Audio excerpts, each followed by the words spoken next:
Let's go ahead and we will call this special meeting of the Board of Finance to order. It's a special meeting Wednesday, March 3rd, 2021. Going to go ahead and recite the Pledge of Allegiance. I pledge allegiance to the flag of the United States of America, to the republic for which it stands, one one nation, under God, indivisible, with liberty and justice for all. Okay, thank you. I think you've all probably had a chance to review our agenda item. Our agenda for tonight's meeting is pretty short. Doesn't mean the meeting will be, but let's do what we can to go through this expeditiously. Our first agenda item after the call to order is public speak. Do we have any members of the public who would like to speak? We have an iPhone that just joined us. No name associated with it.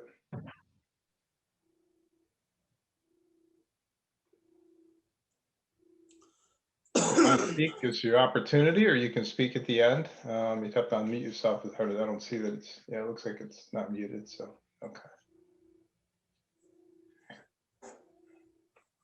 Okay, I guess hearing no public speak, let's move on to item 3, which is the budget workshop.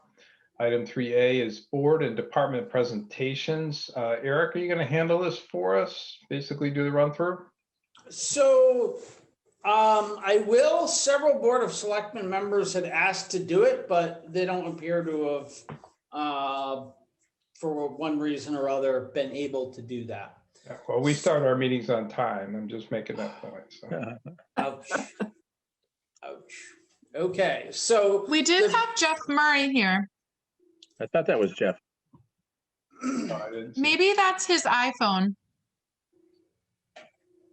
So the first thing I would like to ask is there anything particular that you want to review or focus on before I give essentially a general overview of the budget?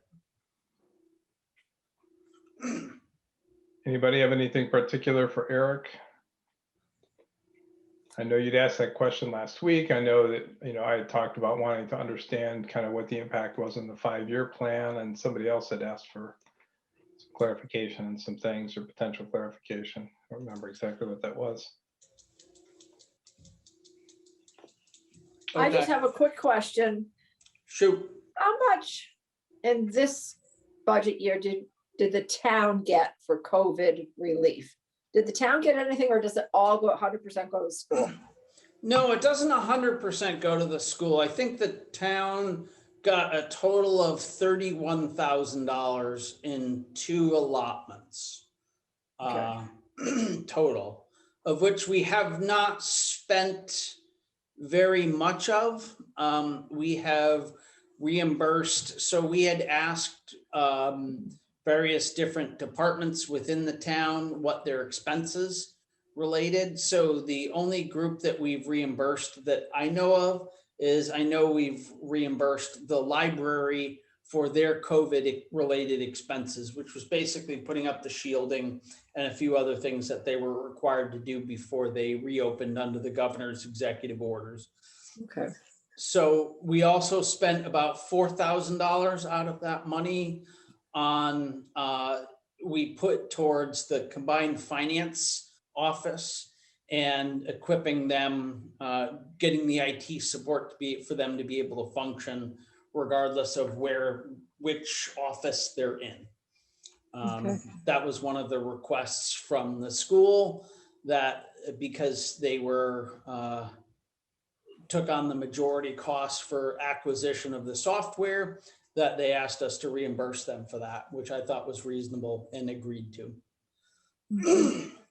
We don't think we're, as a town, that we're going to get anything this year, right? It does not look like it. The only funding that was identified early on for the town was ESSER funding, which is strictly school related, not town related. Okay. And there's some question whether we're even going to get that. It sounds like maybe we're not. Okay. So my suspicion is what we've got now is, what we're going to get in terms of that for funding. Eric, if I could say, we're going to need to find a storage area for all of the PPE and cleaning supplies that we have stacked up in our meeting room at the fire station. Most of this equipment, we received through the, through our EMS system, and they made sure that us in the town were totally prepared. PPE, cleansers, everything's there. We're gonna need to find a place to stockpile that for the next pandemic that never happens, but it's gonna have to all get to one central location. I'm sure the school has some also, and maybe even a library that we're gonna have to stockpile somewhere. So just think about it, and it's a ways off before it happens, but we're gonna have to do something. Sure. Okay. We'll put it in the new senior center building we're gonna build.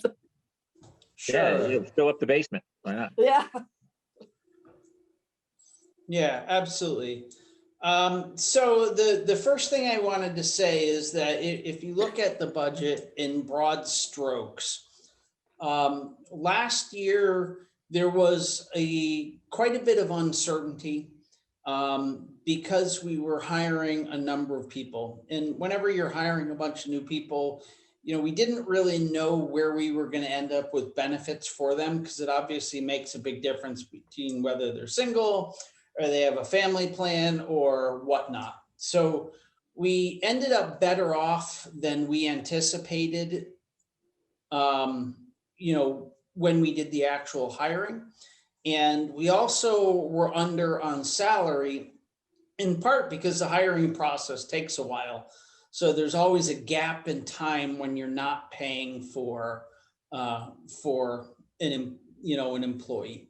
So overall on salary, and also I declined to advertise and hire a separate senior services coordinator, which we built into that budget. I did that for two reasons. One, because of COVID, we weren't really able to offer any programming. And two, because I think it actually works pretty well keeping that assignment with the assistant assessor. It's a fair bit cheaper to the town, number one. And secondly, the times when you need the most support there are different than the times when the assessor's office is working the hardest. So there's periods of time when the assessor's office is 100% occupied, and there's times when they have slack. So it works well as a combo job there. The second thing is that with the combination of the finance office, the town is now really only required to supply salary and benefits to one individual. And even though Marina makes more than her predecessor at the assistant role, considerably than Maureen Brancato, she also brings a lot more capability to the job, number one. And two, now we're paying for one person instead of two. So that has been a savings that we're able to project through in this budget. And the other thing is that we were able to further reduce the expenses in the tax collector's office. Basically, we've kind of worked out, we're still in union negotiations for it, but that office is gonna end up going down to average 26 hours a week from 34. And there's gonna be essentially a change in benefits and a change in hourly rate. But the net savings to the town is about $12,000 over what we were doing before. So that's fairly significant from the town's perspective. The cost of insurance was fairly flat, although that also includes the fact that Kerma has dropped their cyber liability policy. So yes, their costs didn't go up, but the benefit portion of it dropped. So that's something, you know, we may have to revisit at some point in the past. The bottom line is for the town's, what I call the operating budget, which is the town budget, not including school, the cost of education, and then not including what we are putting into capital funds is decreasing about 1.5%. And that's due to a number of factors. We were able to tighten up a few things, you know, and yeah. So that's kind of the town general operating budget. Where we did go up was in the capital funding, which is basically roads and bridges and culverts and physical infrastructure. As I talked fairly extensively last year, you know, our biggest single issue in the town is just the fact that we kind of underfunded the physical infrastructure for a bunch of years. And it's gotten to the point where it's you know, it needs some serious attention. We're assuming we're pushing out the work we're doing, and the intention is to kind of deal with it over the next 15 plus years. So it's not a big hit all at once. Although I know the Board of Selectmen does want to consider bonding for some of the projects to accelerate that. We did get a kind of final wrap-up report on all the town culverts. And kind of the bottom line with the culverts is we have 5 we need to address relatively quickly. 2 we should probably be addressing as fast as we can fund, and 3 more that definitely need to be done within, you know, say the next 10 years. So that's kind of where we're looking in terms of culverts. Right now, we have some money set aside for the Bunker Hill Bridge, and we have some more money that we're proposing to put into that this year, which should probably leave about $120,000 to fund the budget after this one. So that project in total should cost the town somewhere around $400,000.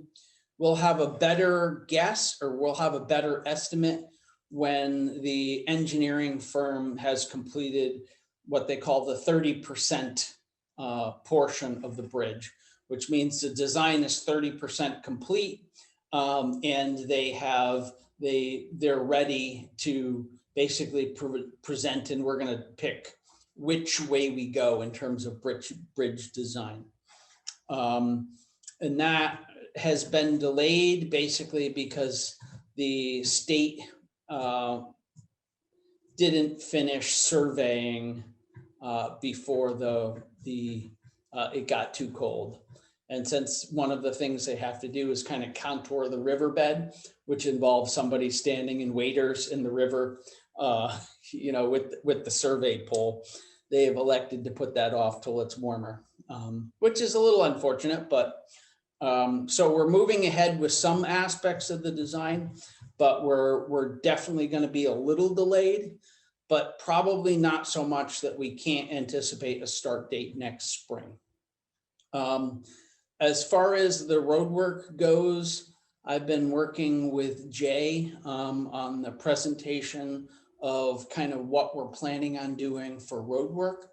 And we're keeping very much the same motif that we did last year, other than, you know, we're changing up the order we do things a little bit.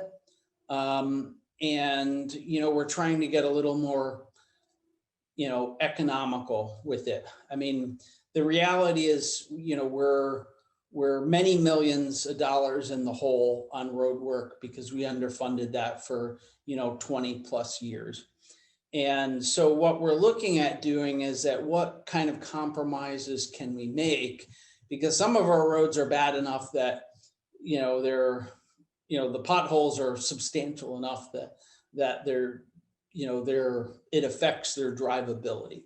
So we're looking at, essentially chip sealing, doing a lot of chip sealing, but doing a lot of shimming and filling in some of the really bad depressions and kind of doing it systematically, and then doing a section of the town each year with the goal of, in the next 4 or 5 years, at least getting all the major defects, and then putting out, nice cat, by the way, and then putting off the most reconstruction work, because that's so expensive. We're going to have to do just a very small amount of it each year, just because the cost per mile to reconstruct a road is, somewhere around 300 grand.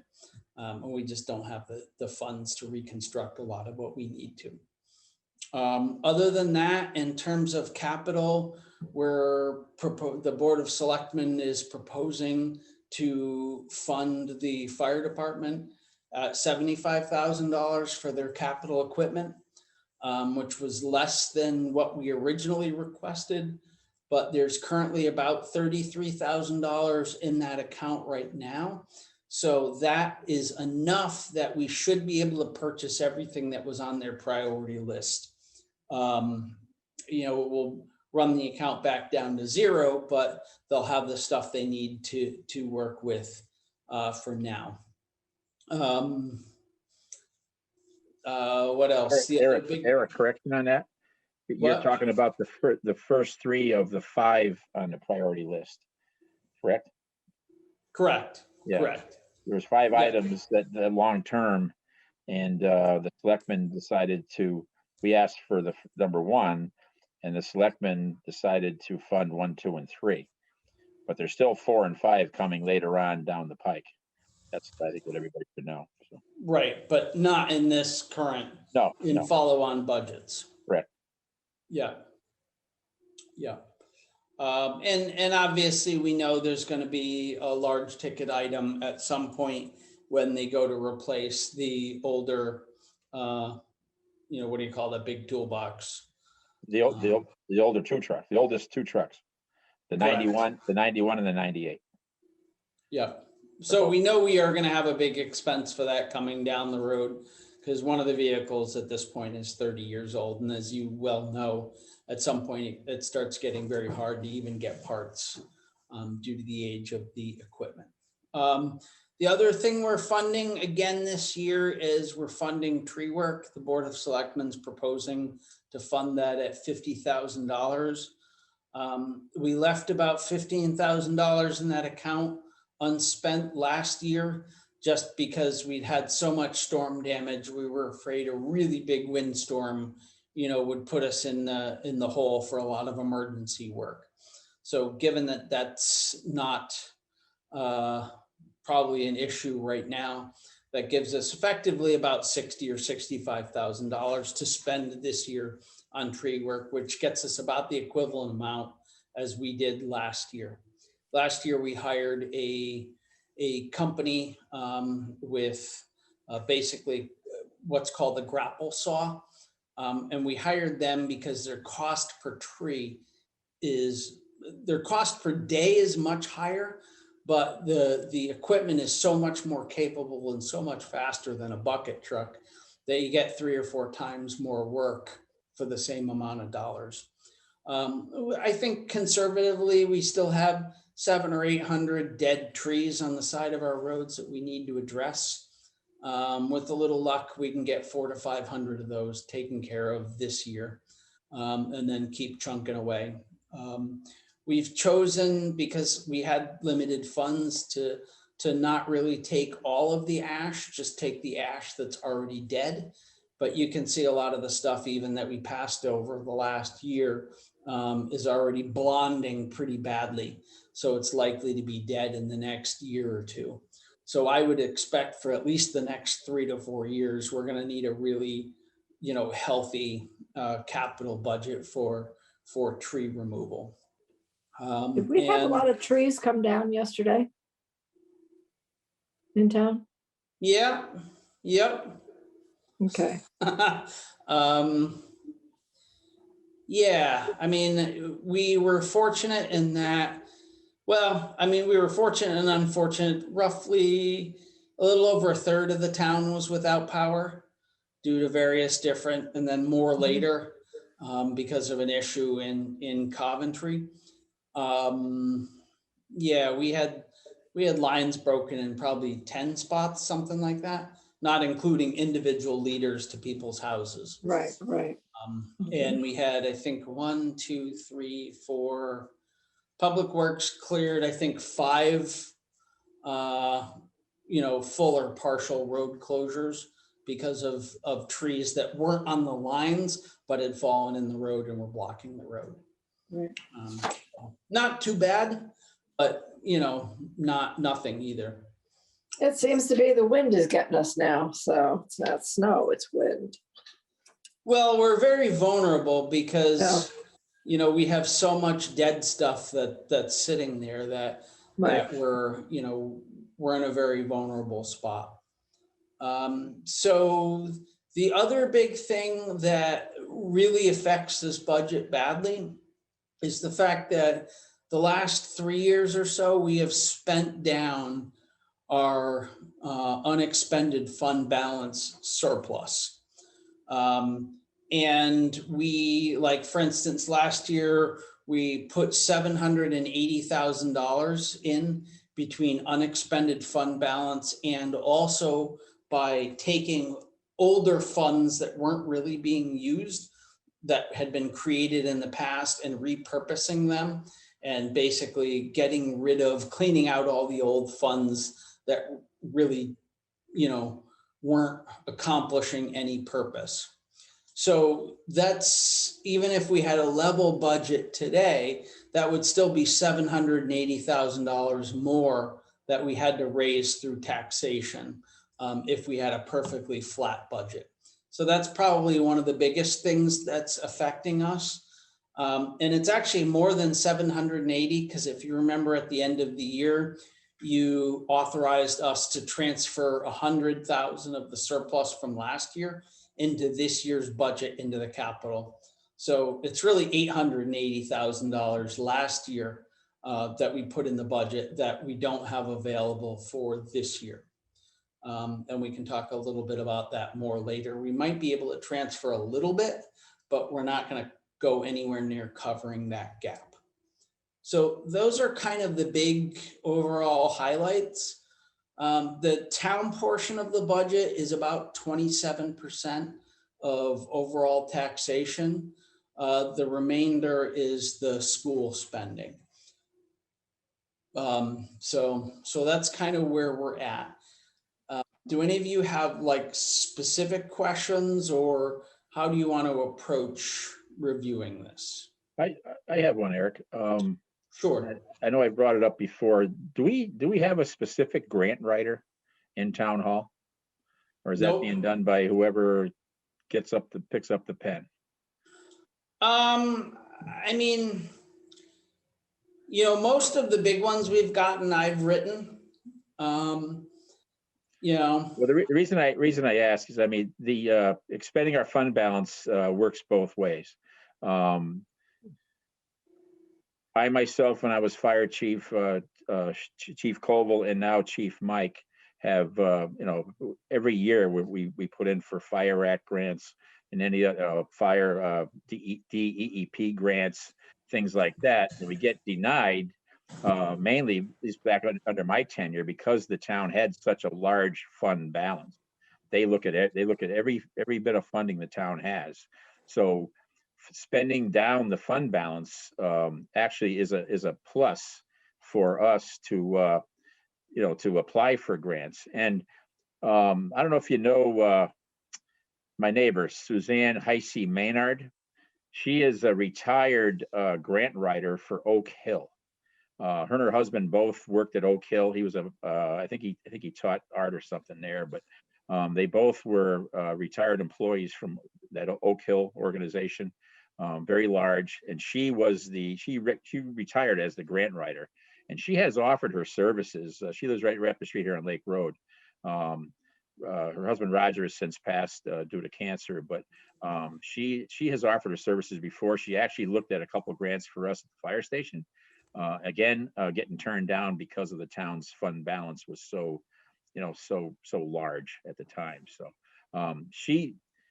I mean, if someone was to reach out to her, I think she would probably donate her services, because she wouldn't take anything from us, even if we did get the grant. We wanted to pay her a certain percentage or something. She refused, of course. But she did it for a living for Oak Hill. So that's just maybe somebody the town could reach out to. And she likes to get involved in the town, and anything she could do, I'm sure she would help. Amanda knows her well, so she could even work with her. But her name's Suzanne Heisey Maynard, and she's awesome. So that's all I got to say about grants. We need to apply for grants. There is a bunch out there, especially now. Just need somebody to go after them. And I know I'm not saying for you or anybody else that's tied up with their regular jobs, but we need a specific grant writer. And even if we had to pay them a percentage of what they got for grants, I think personally it's well worth it. So just a thought. Can I just throw one thing in there? I agree that we want to get every grant we can get. Just with respect to the fund balance. I mean, for years now, I've been on this board for a while. And when I was first on this board, we had a fund balance of something like 22% of the town budget. And that was a target on our back, and we understood that. And there's a reason why we accepted funding a bunch of things through our fund balance, our unassigned fund balance, and paying that down to get down to more or less 10%, which is what the state target is. And now we shouldn't have the target on our back, because we should be right in line with what the state says we ought to have. The problem is, and I had this exact conversation at a Democratic Town Committee meeting recently, is that we can't keep doing that. We're now at the point where we've spent it down. We're now at the point where we've hit, I mean, correct me if I'm wrong, Eric, but 10, 11%, something like that. Yeah. We're done with that. Now, Mark, your cat's awesome. Anyway, we need to deal with it through taxation or grant funding or something else, but we cannot keep pulling continually. No, I mean, fund balance. Clearly we spent that down, and that option is not really available to us. I just want to throw that out there. Yep. I mean, like, it's great. I mean, if we have somebody in town who could help us get more grants, that's fantastic. But just from the standpoint of kind of how that conversation started, it had to do with our fund balance and using it to defray things. And I'm just saying, like, we're kind of at the end of the road there. Sure. I'm done. I'm good. Yeah, I'm not going to extend this because I think we need to move on. But Eric, you said one thing that's hurting us. Well, the other way to look at it is one thing that allowed us to avoid raising taxation more over the last 2 years. Absolutely. Was the usage of the fund balance. Otherwise, it would have happened. So, sure. Pointing it out, looking at it from the other end, that's the likely scenario. Okay. Yeah, no, I totally agree with that.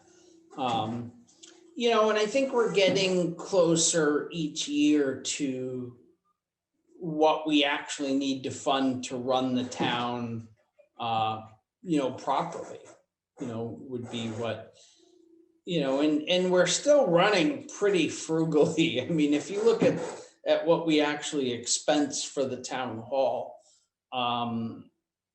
we're still running a pretty lean and mean operation overall. Are there always areas where you can improve and cut costs? Sure.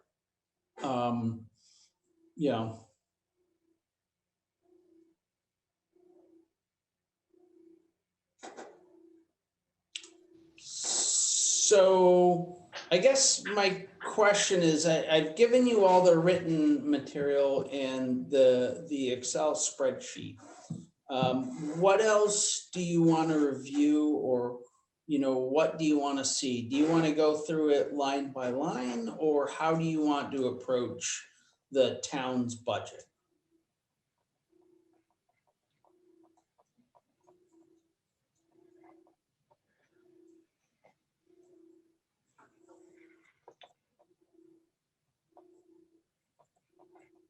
Well, I think we're going to have to go through it at some point, line by line. It doesn't necessarily need to be in meeting. I know that I haven't had an opportunity to do so.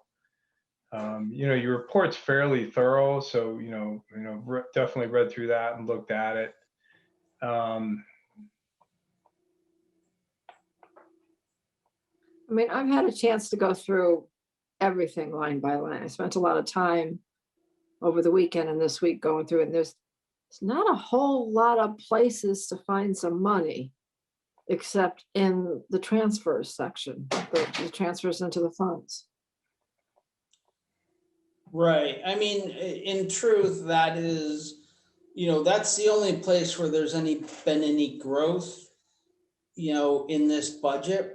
And that obviously it's somewhat elastic, and I'll give you, like, the board and selectmen and I had a long conversation about what we really needed to fund for the town, building maintenance funds.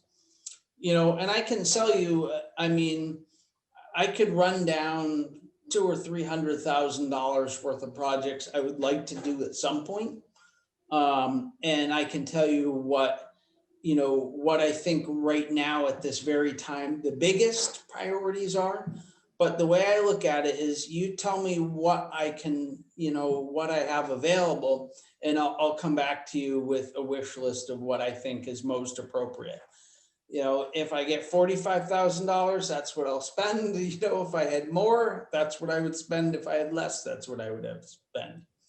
And roadworks the same way. That's probably, if you really think about it, our biggest capital asset in this town is our road network. Combined between roads and bridges and culverts, there's somewhere about $30 million worth of stuff that the town owns that allows people to drive around and get from point A to point B. Of that, just on the roadwork portion alone, we're about $4 million in the hole. So the question is really, how much can we get in any given year, and what parts of that can we tackle? And the other thing is, what will people accept? When I say that, because we're switching to more and more chip seal and lower cost preservation techniques, because we just flat out don't have the budget to really repave very much. So we're going into this realizing that, in the end, we're not going to have beautiful roads, but we're going to try to keep the roads serviceable and get to kind of like a uniformly serviceable road, with the chip seal surface. Again, that's a budget where it's a lot of money, and the same thing with bridges and culverts.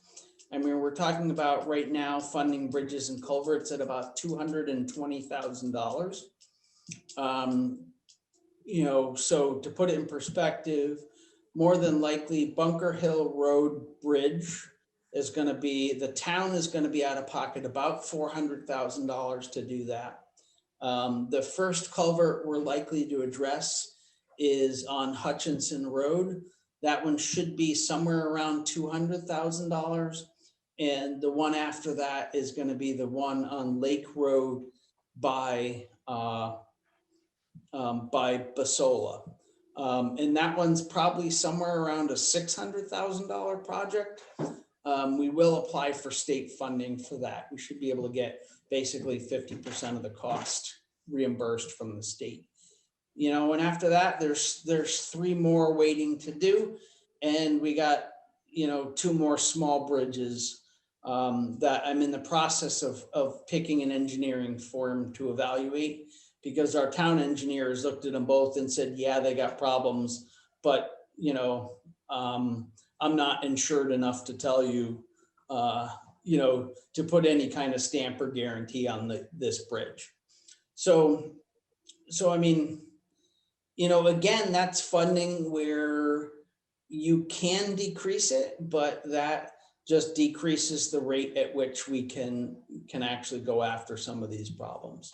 And I'll be frank with you that my goal is simply to be able to replace bridges and culverts before the state closes them and we can't drive over them anymore. That's my goal, to stay ahead of state closure. I think we'll be able to do that on Bunker Hill. That was downgraded last year, to a 3. It's a scale, from 1 to 9.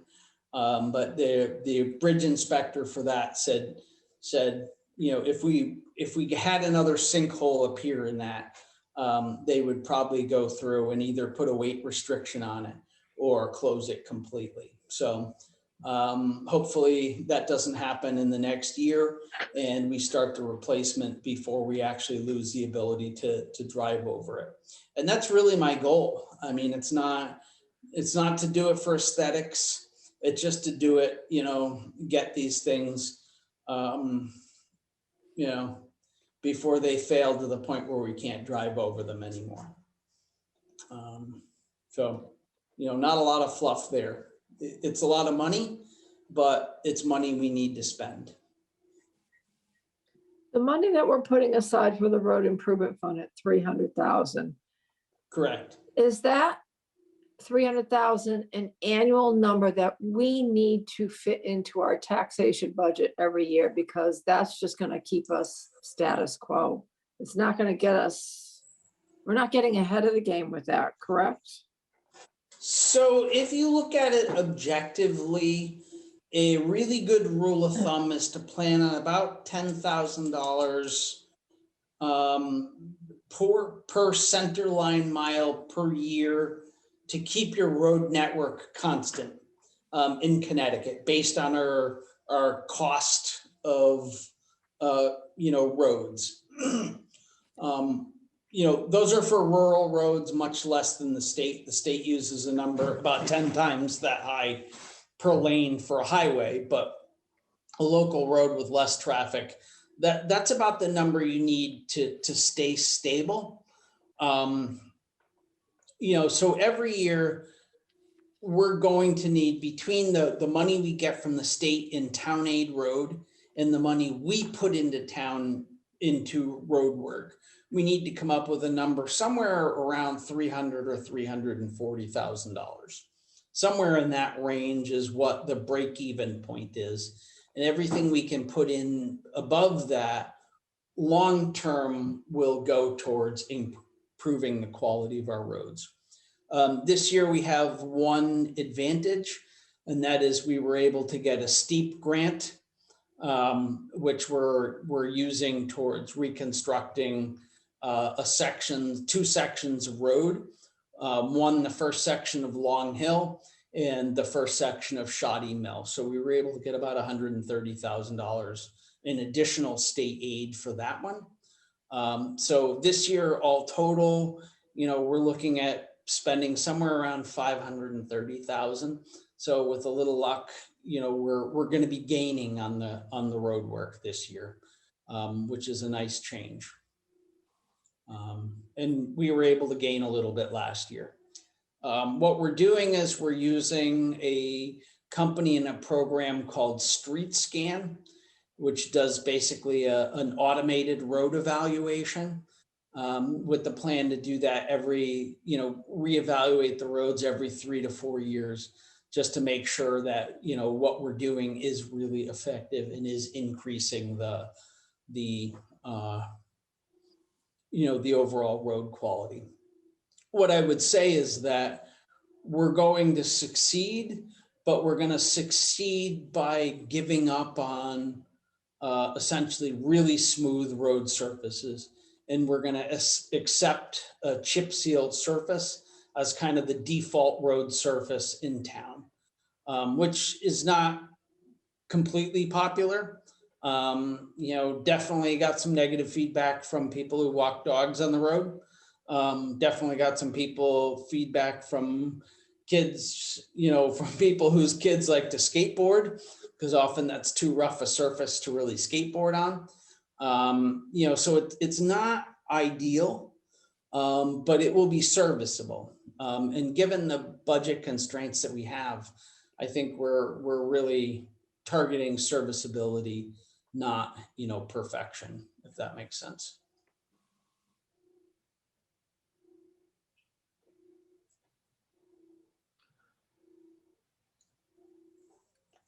Okay. Any other general questions for Eric on this?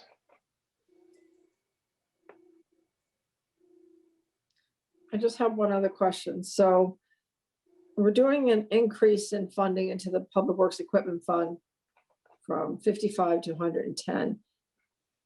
Correct? Yes.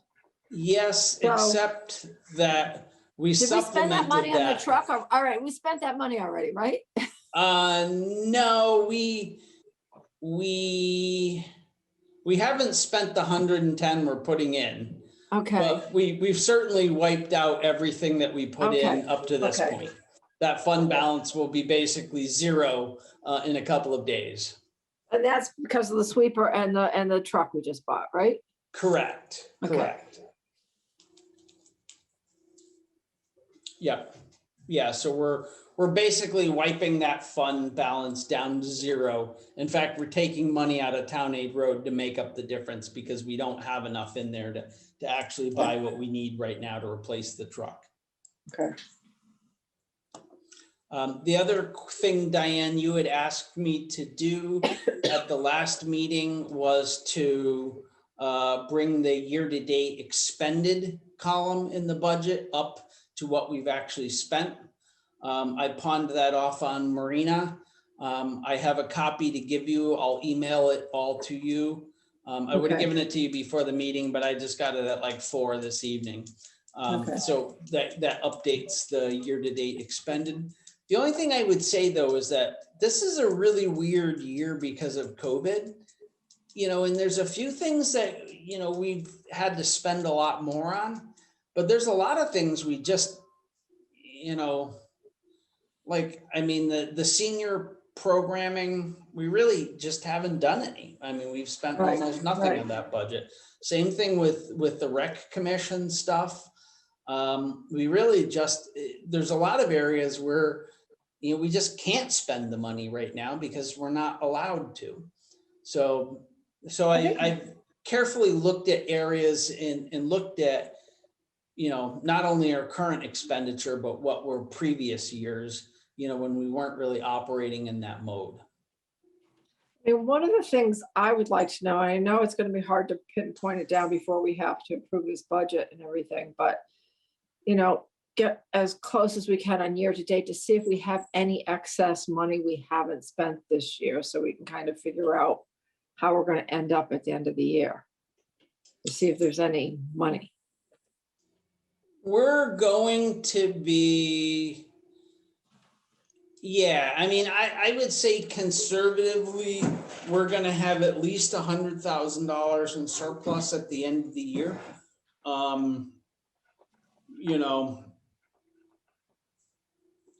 Just because we're gonna be considerably under in the benefits category. That's one spot we're gonna have a lot of money. We also, because the Board of Ed ate the cost for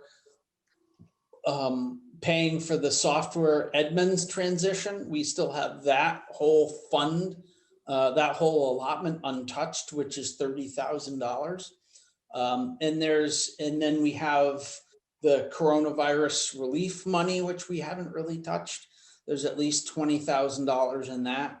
So I would say conservatively, we're going to underspend this budget in total by, at least $100,000 and probably more than that. But there's a bunch of expenses that we just can't really fully forecast right now. So it's up to us if we want to decide to apply unexpended funds against this budget going forward.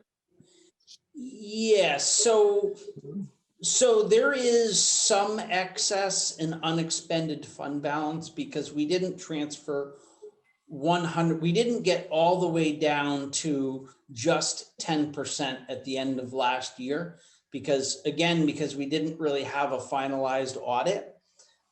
So we know without doing the same thing we did last year, which was at the end of the fiscal year, transfer into the funds, the capital funds, to get rid of the excess money, not get rid of, but to repurpose the excess money. We can probably do that this year. Exactly how much, I don't know, but I would be comfortable saying that there's probably about 100,000 that could be repurposed at the end of the year. Again, depends somewhat. Do we have any late snow events? Because that can chew up money pretty fast. We definitely have some money left in the plow budget right now. We've only expended about 45,000 in salt. And we still have some to go in labor, in overtime for that budget. So there are definitely areas where, we're considerably under. If that answers your question. I think we certainly could do what we did last year, which is transfer money in at the end of the year to the funds. If I were to pick a fund, it would be probably bridge and culvert, because that's where we're, that to me is the sketchiest in terms of being able to fund culvert work. I'm shocked that you said that. Shocked. I think that one's pretty clear.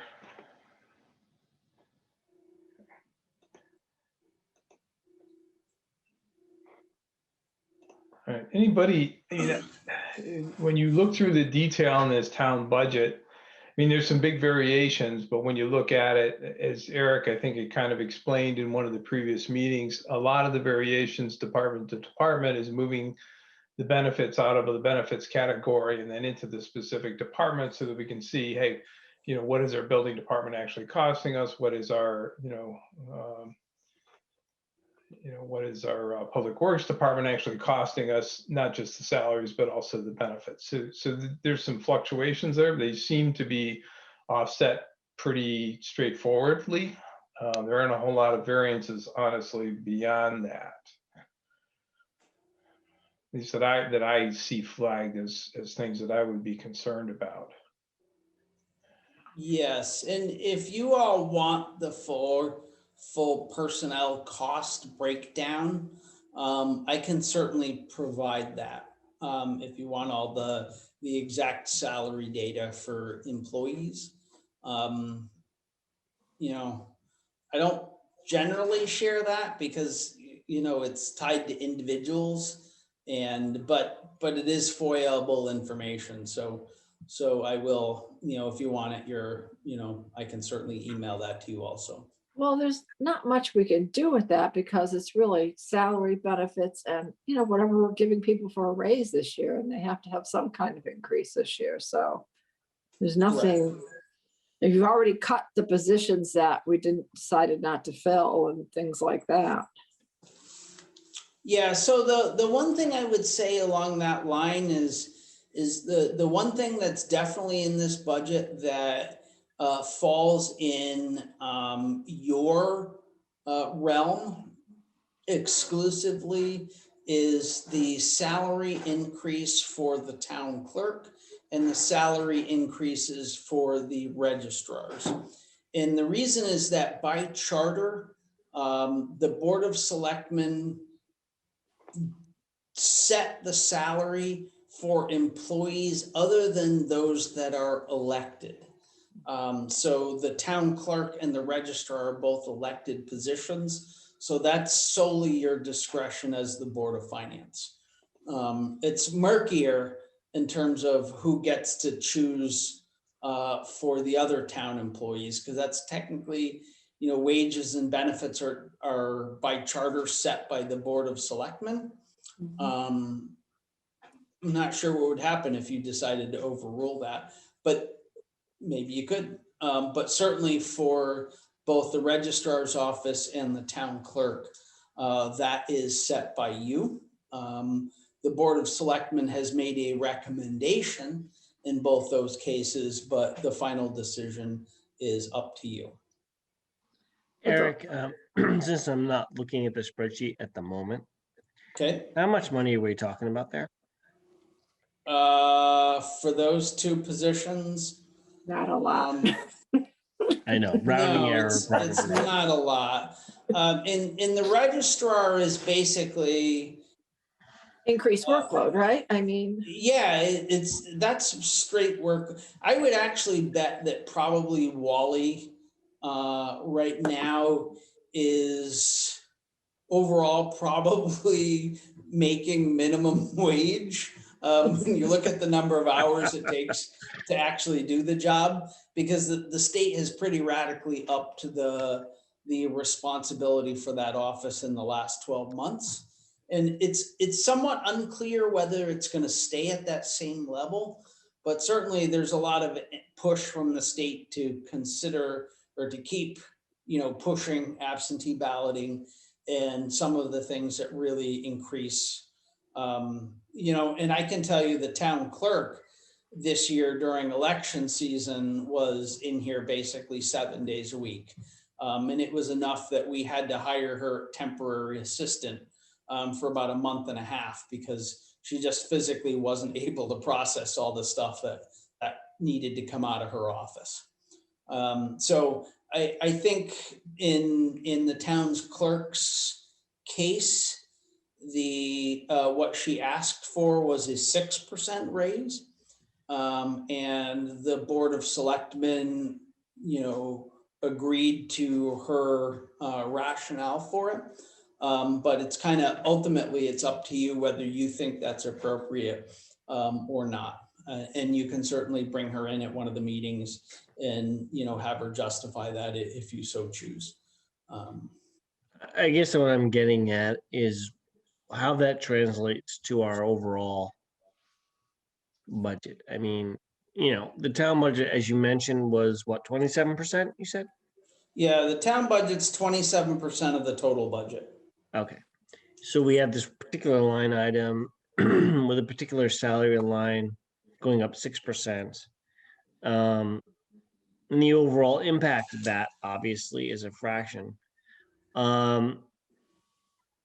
When's the last time we gave a raise to that position? She did get a raise the year before.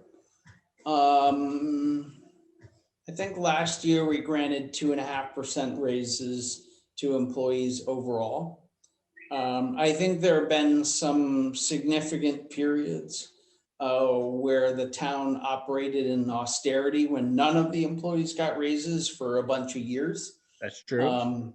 Her salary objectively is still fairly low compared to, her peers. And she has been the town clerk for, 21 or so years. So it's not like, we're in many ways blessed that we have a good town clerk, but 6% is still 6%. Right. And, it's up to you to decide whether that's reasonable or not. Yeah, that's the reason I ask, is that 6% is a little eye-popping in 1 year. But if we have a history of going back, it's like with the teachers, you have flat budget for 3 years and then you do a big increase. Okay. But if, we did an increase last year, you said 2.5%, something like that. Okay, that's basically the raise I got this year. Okay, great. That's fine. I have no problem with 2.5% raise. 6% raise is clearly something where you're trying to backfill, where you did some, you didn't. The idea is you didn't pay her enough before. or extraordinary circumstances. And granted, COVID is that. Well, I think this did get a lot of time, I think, in the Board of Selectmen meeting and discussion, and there was seemed to be fairly unanimous. I don't want to say unanimous, that may be a little strong, but really good support for such increase, given the workload and kind of what she's had to do. Okay. So we're talking $2,800, which really I doesn't know, get us really. anywhere. It's a rounding error, Diane. I agree. I do. I agree. But- It's nothing but- compared to the school budget. Yeah, Right. but it's our duty to Right. review these things. So it's a fair question. So. Personally, I really don't begrudge it. I'm just saying we know that we're under the gun, that we're pinching every single penny because we're staring down. Look, if we approve everything, what did you say, Eric? It was 7.6% or something like that tax increase, Yeah, which is a lot. which is flatly Yeah. impossible. As presented so far, it's a 7.58% increase in the mill rate. Right. So Right. 7.6%. I was rounding, but yes, Yeah, 7.6% That's the mill rate mill increase Yeah. is easily the highest increase this town would incur since I've lived. I've no lived question. here. I bought this house. I bought my house in 2007. Go me! Great timing. Anyway, but seriously, we all have to understand, right? We have to somehow get that number down a bit if we think it's going to pass. Well, we did 1.76% last year. Jeremy, there's no way. 7.5, whatever it is, It's too high. 7.6, whatever. Right. Look, I am not allergic to public spending. This is not my issue. My issue is I know this town. And I also know that in 1 year to go that big a jump, that's dramatic. And in any town, that would be contentious. In our town, I think it's flatly unpassable. So therefore, and since our purview here is to produce a budget that's not only fiscally responsible and deals with the things the town needs to deal with, we have to present something that's passable. But we're in a position, unfortunately, where frankly, 27% of the town budget is actually under our control. And Well, Eric that's not strictly true because we do have some say over the Andover Elementary School budget. okay, fair, Mark. I The appreciate town budget is more directly under, Right. make we that are argument. we have clear control of the town budget. The town budget being 27% and the town budget being pretty lean. I mean, we've hacked and slashed at this thing for years. This thing, I mean, sure, could we cut a few $100 here or there? Yes, we can. We've done this. I remember doing it back when Adrian was on the board. And we sat here and we went through every line and we stripped out $200 here and $300 there. And we tallied it. And we ultimately stripped out a few $1,000 of the town budget. And of course, as against the ed budget, it does almost nothing. So to me, I mean, I would love to see if anybody here has a clear objection to anything that is in the town budget, and you know full well that it's wrong, by all means. But where do we go? The reality is, this is already lean. Where do we cut? I mean, any significant cuts would have to be out of the capital budget. Right, it's just in the That's right. fund. Because you're not really gonna practically make substantive cuts to the operating budget. The operating budget is like this much, exactly. Right, and in truth, we've made, the cuts we've made so far have essentially limited employee hours, and, we're basically, the cuts now are limiting services to taxpayers. And, maybe that is a discussion we have, and, maybe long-term, we end up with the town hall open less hours, and maybe that's a solution. I mean, it's never impossible to cut budgets. You can always cut things. The question just becomes, what level of service do you want to provide? And are you willing to deal with the repercussions for, lowering services, and is it appropriate? Right. And this brings me back to the old issue that is long dead with the trooper. We proposed cutting it. People didn't want to cut it. Okay. Right. But that was a significant line item. It remains that. I mean, depending on who we get for a permanent trooper, whatever. Yep. At the end of the day, the town wanted that service. However you want to define that service, they wanted that service, and they were willing to pay for it. Fine. So, the same deal with the town hall. Do we want to pay for the town hall, but only have it open Monday through Thursday? Right now we have what, half-day Fridays, Eric? Am I right? We're closed Fridays. You close Fridays. God, I forgot. Okay. Yeah. There you go. But you could further reduce. You can. And like, for instance, we have given up on having evening coverage Monday nights in the building department. Just because I tried it for a couple months to see whether I could get away with it. And not too many people complained. So I said, fine, we won't fill that, and we're going through that now with the tax collector's office. So in the non-collection months, she'll be, there 3 days a week instead of 4. And there are some cases we can do that. But there's limits, obviously.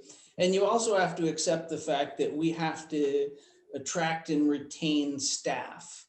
And at some point you make conditions, and let's be perfectly honest, our turnover the last few years has been very high. I mean, if you think about the employees in the town hall that have been here for, say, 4 years, you have Carol Lee, you have Roberta Doherty, and that's it for the full-time staff. Everybody else has been here less than that, because we're, it's not a slam dunk that Andover is necessarily a place you want to, you work. So I think we have to be a little careful, because I can tell you that, there've been, we're low enough on the salary scale that I've had positions where I've hired the 4th person I've asked to take the job because the first 3 wouldn't take the offer. So it's not like we're, we're living high on the hog. Are there places to cut? Sure. But, now the cuts hurt. And it's just a question of what, if you're at the point where you have to do it, then you do it. But if you don't, you don't. That's my take on it. Agreed. I mean, all those points are the things that are rattling around my brain when I think about how we square the circle, how we get to a budget that can pass, that incorporates the school budgets we're getting, and the town budget, which has no slack at all. I mean, I know, I've been on this board long enough to know, Eric, there's almost no slack there at all. Almost. I'm sure we can cut a few $100. That's not the point. Eric, is there any funding for the senior center here? I mean, I'm not sure. I guess under transfers, the multi-use building. We have 450 in the capital fund, right? Yeah, so Right. I think we had 50,000 going in this budget. And year. Correct. that's a Add to it. trans multi-use building. Yeah. Did I get to 5 Yeah. then? Yeah, Yeah, 907, okay. yeah. Because I remember there being 450 last year. Right, we spent out of we had put 450 in it. We spent about $3,000 on furniture for the community room to kind of give the seniors some place to call home until such time as a new facility comes up. Okay. But And it, so you the know, building committees, the senior center building committee is gonna come to you guys for money this year, in this budget year, to do conceptual drawings. So we need to take money from that and replace it, so we're not, because that building's gonna cost well over $1 million. Aren't we'll you talking either have to bond architect it also, or we'll Diane? have to find other money for it. Right, so we'll have to figure out. what Because to we do. got about $500,000 maybe in fund balance for it. Right, Yeah, we've got 450,000 currently, 447. The idea was to add 50,000 in this budget, but assume that we were gonna spend a significant chunk of that on the architectural renderings, to try to bring it in, preliminary design to bring back to the people, and see what community support is there. Kurt, I think you were starting to say something. I didn't catch what you No, said. I was going to ask Diane, they're also talking about hiring an architect, right? To do these drawings and things like that. right, so the first step, we wanted to hire somebody just to do these conceptual drawings, not spend a lot of money, so we can get buy-in from the town before we don't want to go to full engineer drawings and spend tons of money and have it get voted down. Do you know what I Right. mean? So we need to get some kind of concept drawings put together, so we have something to talk about and something to put out for, referendum or vote or whatever, town meeting, whatever. Makes sense. Yeah. All right, thanks. Sure. I know I've mentioned this before, and I still personally think, I mean, we last meeting with the school superintendent, we talked about maybe a 1 mil a year increase for capital spending. We've been kicking around a bond issue. I've always thought that the town needs a bond issue and is ripe for a long-term bond issue right now, to take care of all this capital equipment, including the senior/community center. The Board of Selectmen, since they've taken over, this Board of Finance, I feel since it's been taken over, they really got the message out on how bad this town was left, and the present Board of Selectmen and this Board of Finance has inherited 40 years of neglect. I've been here the 67 years that I am, and basically, it's all these. I'll go back to Gene Gasper administration. They did what they had to do to keep the roads passable, whether it be oiling and sanding and plowing and stuff like that, and they were driving the oldest trucks, and I mean, we had the oldest fire trucks in the old firehouse that was our beautiful senior center. And I still think we should blow it up. But I really think that there's enough transparency now between the Board of Selectmen, between the Board of Finance, and even the school board, and RAM, that the townspeople know that we're in a bind. And the only way out, I feel, is a long-term bond issue. We took a 20-year note on the fire station back in 1988, 89. We actually, the committee hired a banker from, at that time, I think it was Connecticut Bank and Trust, and she researched the best rates possible to get us, funding on a 20-year note, which was, I think, paid off, I think 3 years ago, Eric. I'm not sure, the fire station bond, 4 years ago. But it really was, we had it figured out where it cost every taxpayer in town $2.25 a month in their taxes to fund this fire station next door for 20 years. That's how fine tuned, we did the note, and that was on that was on 2.5 million that we had approved. Just my thoughts. I think the town's ready for a long-term bond issue, and we can periodically pick off all of these, especially the road projects. I mean, they're the worst. By far, they're the worst. And the seniors have been waiting 40+ years for a decent facility to meet in. I think the seniors are gonna have to get something. Yes, they do. I think Sure. that they should be put on a priority list, Diane, as far as I'm concerned. First and foremost, and the roads come after them, as far as I'm concerned. But we'll leave it up to the townspeople. But I think the majority of the townspeople know how bad how bad this town was left to the present Board of Selectmen and this present Board of Finance. And I'll be quiet now. So, Rob, No worries. I just wanted to say with respect to bonding, I mean, I'm of two minds. On the one hand, we're in a low interest rate environment. So if we're going to bond, this is perhaps the best time to do it.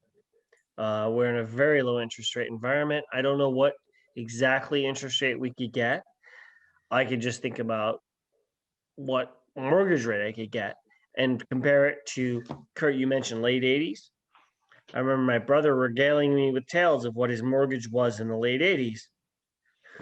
His percentage, multiples of what I'm paying now, right? Okay, so there's that. On the flip side, that creates a long-term payment obligation where we're paying money, not the principal, we're paying the interest, obviously. I mean, everybody knows this. When you take out a loan, you're going to pay much more ultimately than the amount of the loan over time. well, of So course, we're- that depends on your terms, right? And just Right. how aggressive we get with that. Okay, fair point. I'm just saying, with the school bond that we just recently paid off, I think. Eric, are we done with the school bond? Nope. Sure. One more year? I think we got one more year. One more year. So close. Do we have to budget for it next year too? 90K, No, this is the baby. last year we're 90K a paying. year. We were so close, right? This is the last year. I'm pretty This is sure. the All right, last year? awesome. Okay. But just as an example, I mean, one of the things we've done so well in this town, I mean, though we have neglected many things, we've also been able to just straight up buy things and not pay interest costs. If we bond things, if we get in that mode, obviously we're going to pay interest costs and we're going to increase our overall cost for any given project. And I'm not against it. Again, like I said, we're in a low interest rate environment. It's actually a pretty good time to buy buy debt, to do a bond, to get a loan.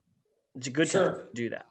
But- Overall, I mean, over the last 30 years or 40 years or whatever, basically the course of my adult lifetime, this is about the best time you could ever take a loan out. So I'm not against it. I'm just saying that what we do ultimately is we add to our kind of operating expenses, our ongoing expenses, and we still have the fundamental problem where our taxation level is this, our expenditure level is here. We've been plugging it now for 2-3 years, I want to say, with fund balance, and we can't do it anymore. Yep. We still have that fundamental problem. But But Rob, I think you're right I'm to down point with out that any taking on a debt is not just kicking the can down the road a little bit, which I'm not in favor of when and if not necessary. It does have the real cost to it as well. Yeah, that's And we have that's to all I'm trying to say. I don't want to belabor it. I'm done. Right. I think we just have to make sure that we're not bonding money that should be funded with taxes. The regular maintenance of the Right. roads has You- got to be built into the budget every Right. year. Operating budget versus gotta be capital. more- Completely Right, agree it's with got to you, be Diane. more project oriented, Right. infrequent things. Right. We have that capital distinction budget between within- capital and Right. operating. Right, and I want to be very clear, I would not be in favor of bonding things. If you're taking out a 20-year bond, you don't bond for anything that doesn't last at least 30 to 50 years. You bond for buildings and you bond for bridges and culverts because those are items with, 60 to 100+ year lifespans, and that's a reasonable thing to do. You don't bond for, road work, because by the time you're still paying off the bond and you need to go back and work on the road again. Right. You're right, Eric. It would be, the firehouse was a plan for a 50-year building. We've already been there well over 20. We're pushing 30 years already next door. So, Well, you're right. Kurt, if you look at the facilities the town owns, the town, to my knowledge, has not yet ever given up a building that it's owned. I mean, Public Works, is more than 150 years old. That structure dates back to 1850, or a good portion of it. We're still using the old town hall, which was 18 something. Firehouse. Yeah, the old firehouse, we acquired used for like, $1,500, back in, I want to say 1927. And then the fire department membership rebuilt the building and expanded it about threefold. It was Sackett's General Store. So, I mean, the one thing I want to say is that as we get into building buildings and anything we build, the senior center, we live with the repercussions of our decisions, for the next 100 years. And we need to think about that very carefully when we build it, because our grandkids, are going to be using that building. So we got to spend the money to do it right, because we don't really turn stuff over. The school's the same way. The oldest parts of that school date back to 1947, I think, something like that. And it's still in use. Some good discussion. It's not necessarily going to have a huge impact on this year's budget, but I do think it's worth bringing these up, talking about them. My personal belief is that you may well need to do the bonding to get anything done in terms of something like the senior center. But I'm also with Diane, and I think that there needs to be a recognition that, we can't just kick the can down the road entirely. So there needs to be a mix of funding from current taxation, revenue sources, and, the fund balances effectively, and then potentially bonding in order to get that done. So just kind of my point of view right now, looking at it from this side. Can I ask a question about the health director? Go ahead, Louise. Just wondering what the health director actually does in town? So the health director, and it's kind of a misnomer, but that's what we pay the Eastern Highlands Health District globally for their services. So that's everything dealing with COVID, that's dealing with school safety, that's dealing with the health department, does the inspections on septic systems, does site plan review for any developments, monitors everything from restaurants to liquor stores to hair salons. So they have a pretty wide ranging responsibility. At one time, we had kind of done all that internally. We had a sanitarian, and then we just farmed out. We had a physician that worked a couple hours a year for the town, and we farmed out some of the other responsibilities. But overall, we've gotten a lot more professionalism out of being part of a health district. And isn't this, if I remember correctly, isn't this a mandated roles that we need to be filled by the town? Yes, a lot of the items are town requirements. Like, for instance, if we had any hair salons, we would be required to do semi-annual inspections of hair salons. Well, that kind of stuff does not scale down to a town our size. So a municipality like Willimantic can get away with its own internal health district, and a larger town does, but but most of Connecticut are, utilizes regional health districts. So we couldn't really regionalize that particular position? It has to be town related? Well, we are regionalizing it. We just basically write a check to the health district 3 or 4 times a year to get all those services rolled in. All right. And we do have oversight on that. I am actually on the board of directors for the Eastern Highlands Health District as Andover's administrator. So I sit in on everything from their planning sessions to their budget sessions. Didn't we, Eric, used to have a regular medical doctor as our health director appointed each year by the State Board of Selectmen? Yes, we did have our own standalone, but it's more than that because your physician's not going out inspecting septic systems. And No. he's not going out and looking at hair salons. So you actually need about probably 5 or 6 different individuals to take on different roles within that. And what the health district does is basically they've got one physician that covers the whole health district. And then they have, all the sanitarians and, then they have, they have all the subsets, but it's not like they have one assigned to each town. One person can, covers multiple things. And honestly, the health department, Eastern Highlands Health Department is about 50-50 funded by the towns and about 50-50 funded through state and federal grants. So overall, given the level of service that we get and the state requirements, I think that's a reasonable expense.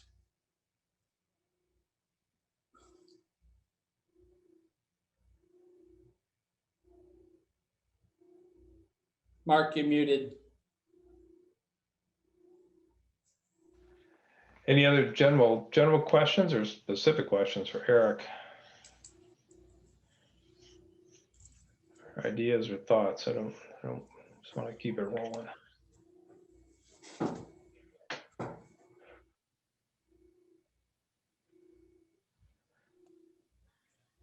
I think it's been said, but it seems to me like other than reducing services, there's not a lot of extra in here other than the funds.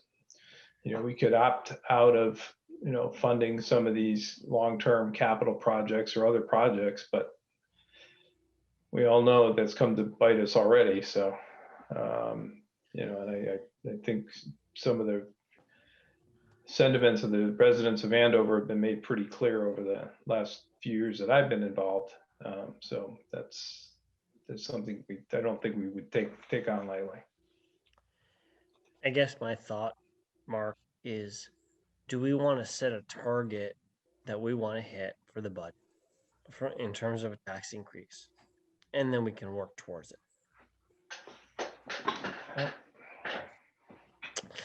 We're at 7.6% right now, right? Let me. I think the 7.6 is the mill rate change. I think, Eric, I'm not sure it actually was that spelled out in your thing, but I think the mill rate increase that you were talking about, given the current proposed budgets from RAM, AES, and the town, after the grand list increase is like right about 7.0%. Does that sound about right? 7.58%. Okay. So, I mean, that's just where I'm, in terms of making this, getting us to a point where we can bring a budget to town, I'm thinking about where do we want to end up? What do we think is a reasonable increase that we can bring to the town? I mean, I think everybody understands here that we're not going to the town with a flat budget. That's obviously not happening. So what is the level we think we can try to hit? And then how do we get there? That's all. I'm just trying to think about it practically. Sure. in the past, we've had these small increases, these 1%, 2% kind of things, or flat budgets. And now we're looking at 7.5 or whatever, 7.6. So how do we get to a budget level that we can live with, that we think is responsible, that takes care of the town, and at the same time is passable? What's the number we need to hit? And then we can kind of go from there. I know it's arbitrary. We're I was not playing around with some numbers today. And Okay, so if we kind of, and I was looking at last year, it was 1.76% increase in the mill rate. So if we doubled that and tried to cap it at 4%, that still brings our mill rate up to like 37.03. Do you know what I mean? Somewhere around there. It's still going to be a significant increase in the mill rate. Do you know what I mean? Mhm. And I think if I look at that, to get to 4%, what are we talking, $300,000 at least, trying to find that kind of money? Right. So there's an example. Right. Exactly. So, I think to myself, my gut, and my gut can lie. My gut is we have to get under 5. Under 5% increase, you mean? And I was kind of thinking, okay, if we doubled what we did last year, we'd be at 4. We can't be more than 5. I agree with you. I don't think. But more than let's 5. also keep in mind what last year was not. Last year Yeah. was not an ordinary year. No. We absolutely would have increased taxes more last year. I think we would have recommended a significant mill rate increase had the situation been different. We took into account the fact that the pandemic was in full swing, or not even in full swing, but it was a risk that We saw it coming. Yep. we saw it coming. We Right. planned for it appropriately, and we had to make the decision as a Board of Finance. I certainly was much more restrained in terms of the spending I would have been comfortable with. I would have been much more comfortable putting a higher amount out in front of the town. But we felt like we couldn't do that. And we all, I think, at the time, anticipated that we would be playing a little catch up this year. Yeah. I would have expected us to hit 4%, just as, 4.5% as a matter of course last year, to make up for the deficiencies that we have seen and talked about for the last, 20 years. Whether the residents would have accepted that or not would have had to be determined by the vote. My personal feeling is that we're even further back, now because of what we had to do last year, and it was the right thing to do. It was the right thing to do. Right. I think we as a Board of Finance, we're not in a position to make that decision when the townspeople didn't get a chance to vote due to the pandemic. So. Oh, I agree. I don't want to take last year too much as of a baseline. But I do believe that, we have to take into account that there have to be some limits on what people are going to be willing to stomach. Yes. I don't know this because I was interested in trying to look at trends and, so if in 2021 we did 1.76%, I don't know the numbers for 18 and 19 and 19 and 20. If, go back another last 3 years, what has been our percentage increase? It would be a good baseline to have to show, okay, before COVID, we did these amounts, COVID hit this year. As far as, even as a selling point, we were pretty flat. We were flat. Pretty flat. So there were no increases. My recollection, I'd have to. my recollection is that we had almost no tax increases until recently. Linda, you're the other longstanding member. You can chime in, but my recollection is that for a long time, and to our detriment, I think, we kept it really flat. We did. Everybody's goal seemed to be we can't raise the mill rate, Right. maybe by 0.5. And I'm the cheapest person I know, and even a couple of meetings, I'd say, we can't keep doing this. It's like your home. You can't just stop fixing the furnace. It's then you're going to wind up with a bigger bill. It's been going on a long time. That's Okay. correct. We And so also what have to I'm saying recognize is that the rate that, I of mean, we've inflation, acclimated the town to this, up until recently, to this idea that every budget cycle, we have a 0 to 1% increase kind of thing. And if we come out of the box with 7.5, it's this dramatic departure. I completely agree that we have a backlog. We have to deal with it. And I'm personally not allergic to spending when it's called for. I'm totally for it. I'm just saying, in terms of getting a budget passed, we have to think about it. And honestly, I believe that 7.6% is flatly unpassable. That's just my take. So we have to somehow get from that to what we think is a reasonable budget that we can take to the town. That's all. I don't think this is anything. I'm not saying. I think I'm saying anything crazy here. We have to find a way towards something that we think we can bring to the town that will pass at town meeting. Assuming we're having town meeting this time around. Last year was unusual. And as Mark said, we did something that we are not accustomed to doing, and we were very reluctant to raise taxes because we were doing something unilaterally as a board, which is not what we're supposed to do. We were in a weird situation.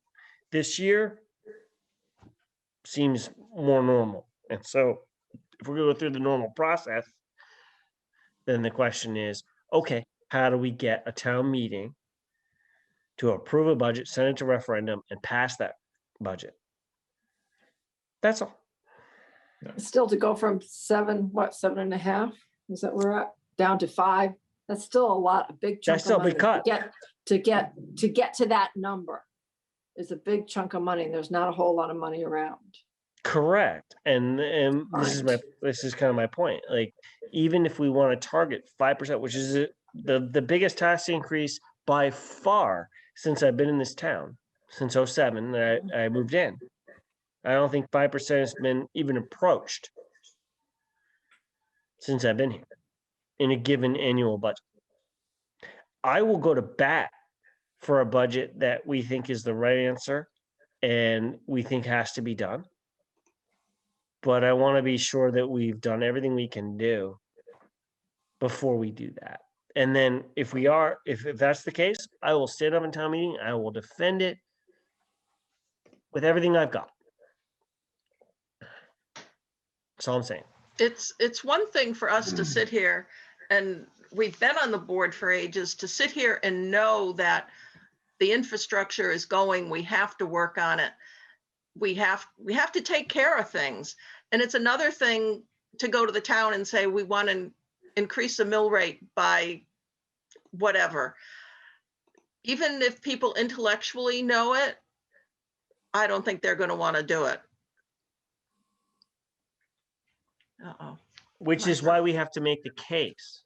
That's why we have to come to a point where, as a board, I feel honestly, I feel that we have to get to a point where, as a board, we agree broadly, whether it's 7-0 or 6-1 or whatever. We have to get to the point where we really buy into our own budget and we can try to sell it. Because I think it's clear at this point, no matter what we do, we're bringing a significant tax increase to this town. Yeah. Right? No matter what we do. No matter how many cuts we try to make in the town budget or the capital budget, we're still going in with a significant tax increase. And we're going to have to sell that. We're going to have to convince people that it's the right call. So And at so one we of the need to- Board of Selectmen meetings, they had been talking about the concept of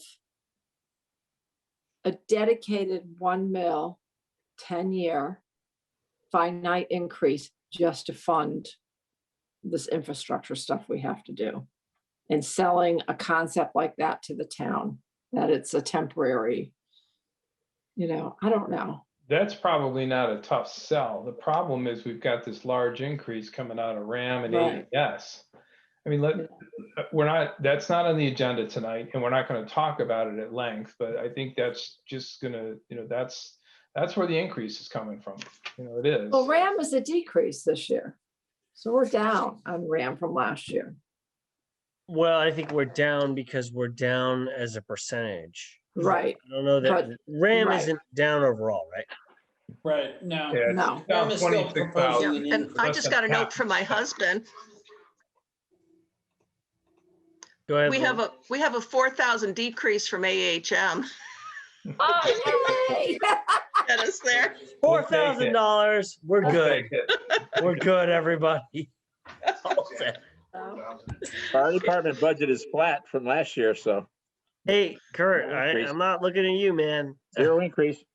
I know it. Yeah. The work is gonna be in the education budget. And We've I got- it's too high and we have apologize, to figure it Mark, out. for going. I know I'm off topic when I talk about Okay.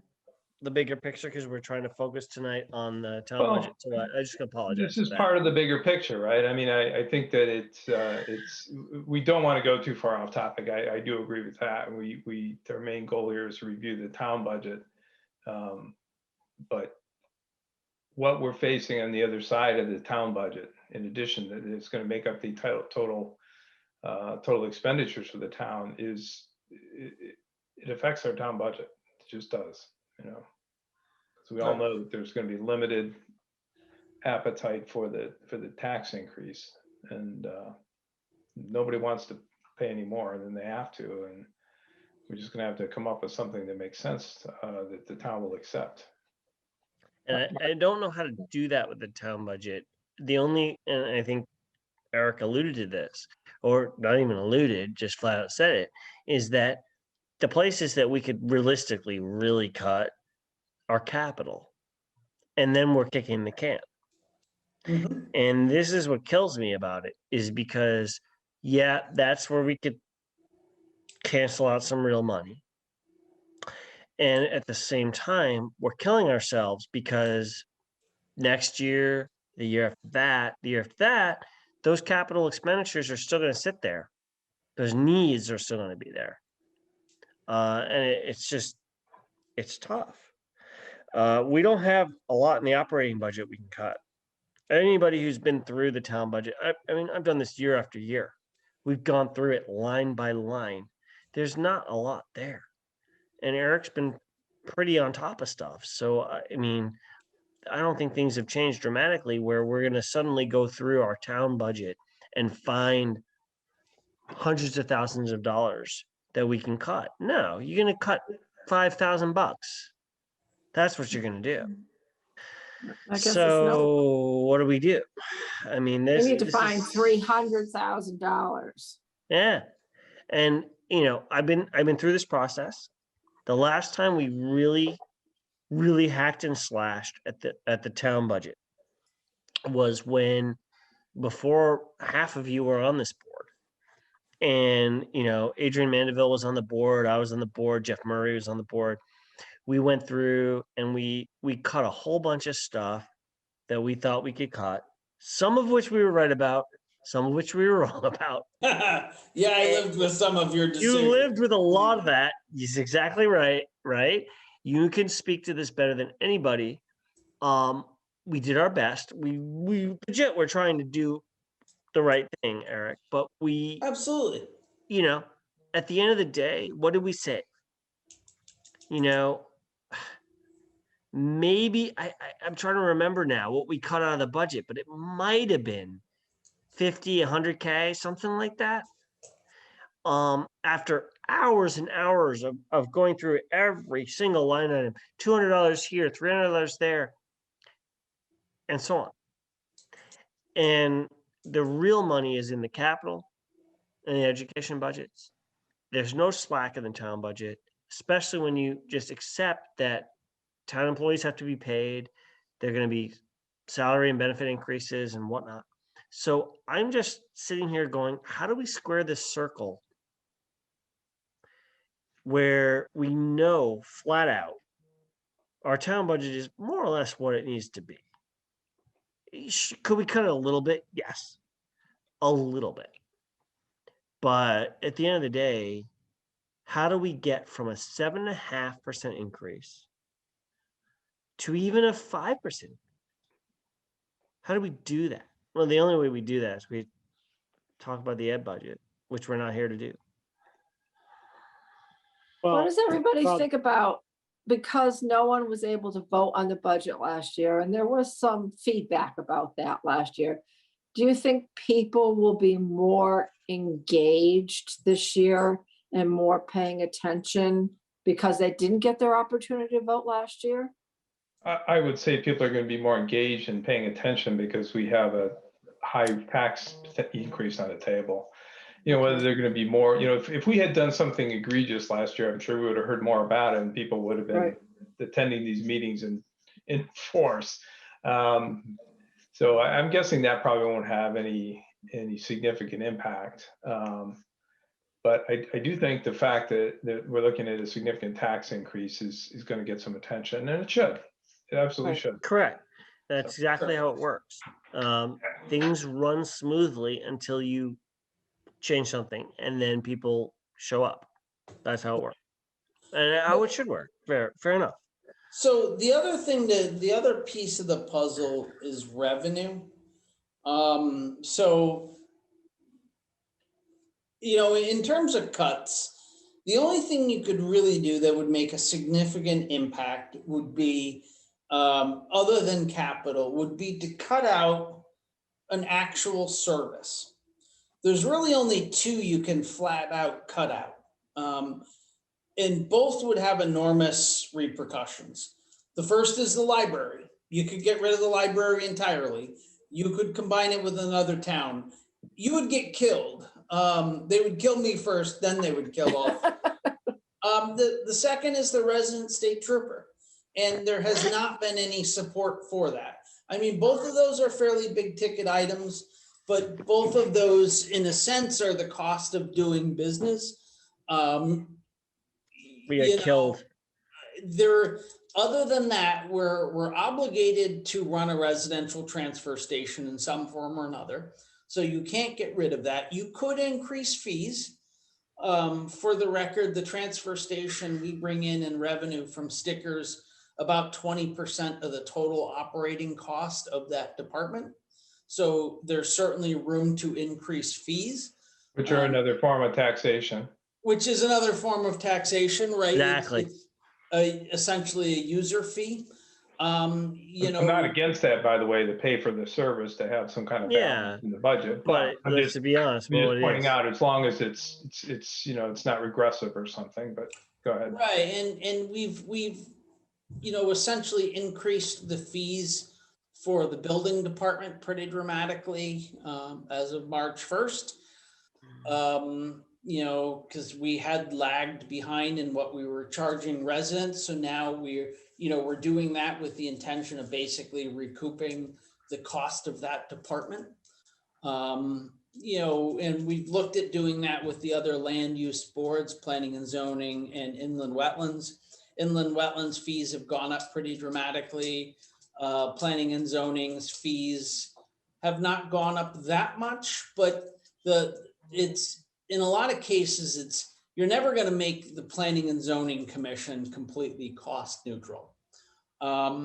So, I mean, from a revenue perspective, most of the fees we collect from the town clerks, those are set by state statute. So there's not really anything we can do about it. So there aren't a lot of other revenue streams the town has.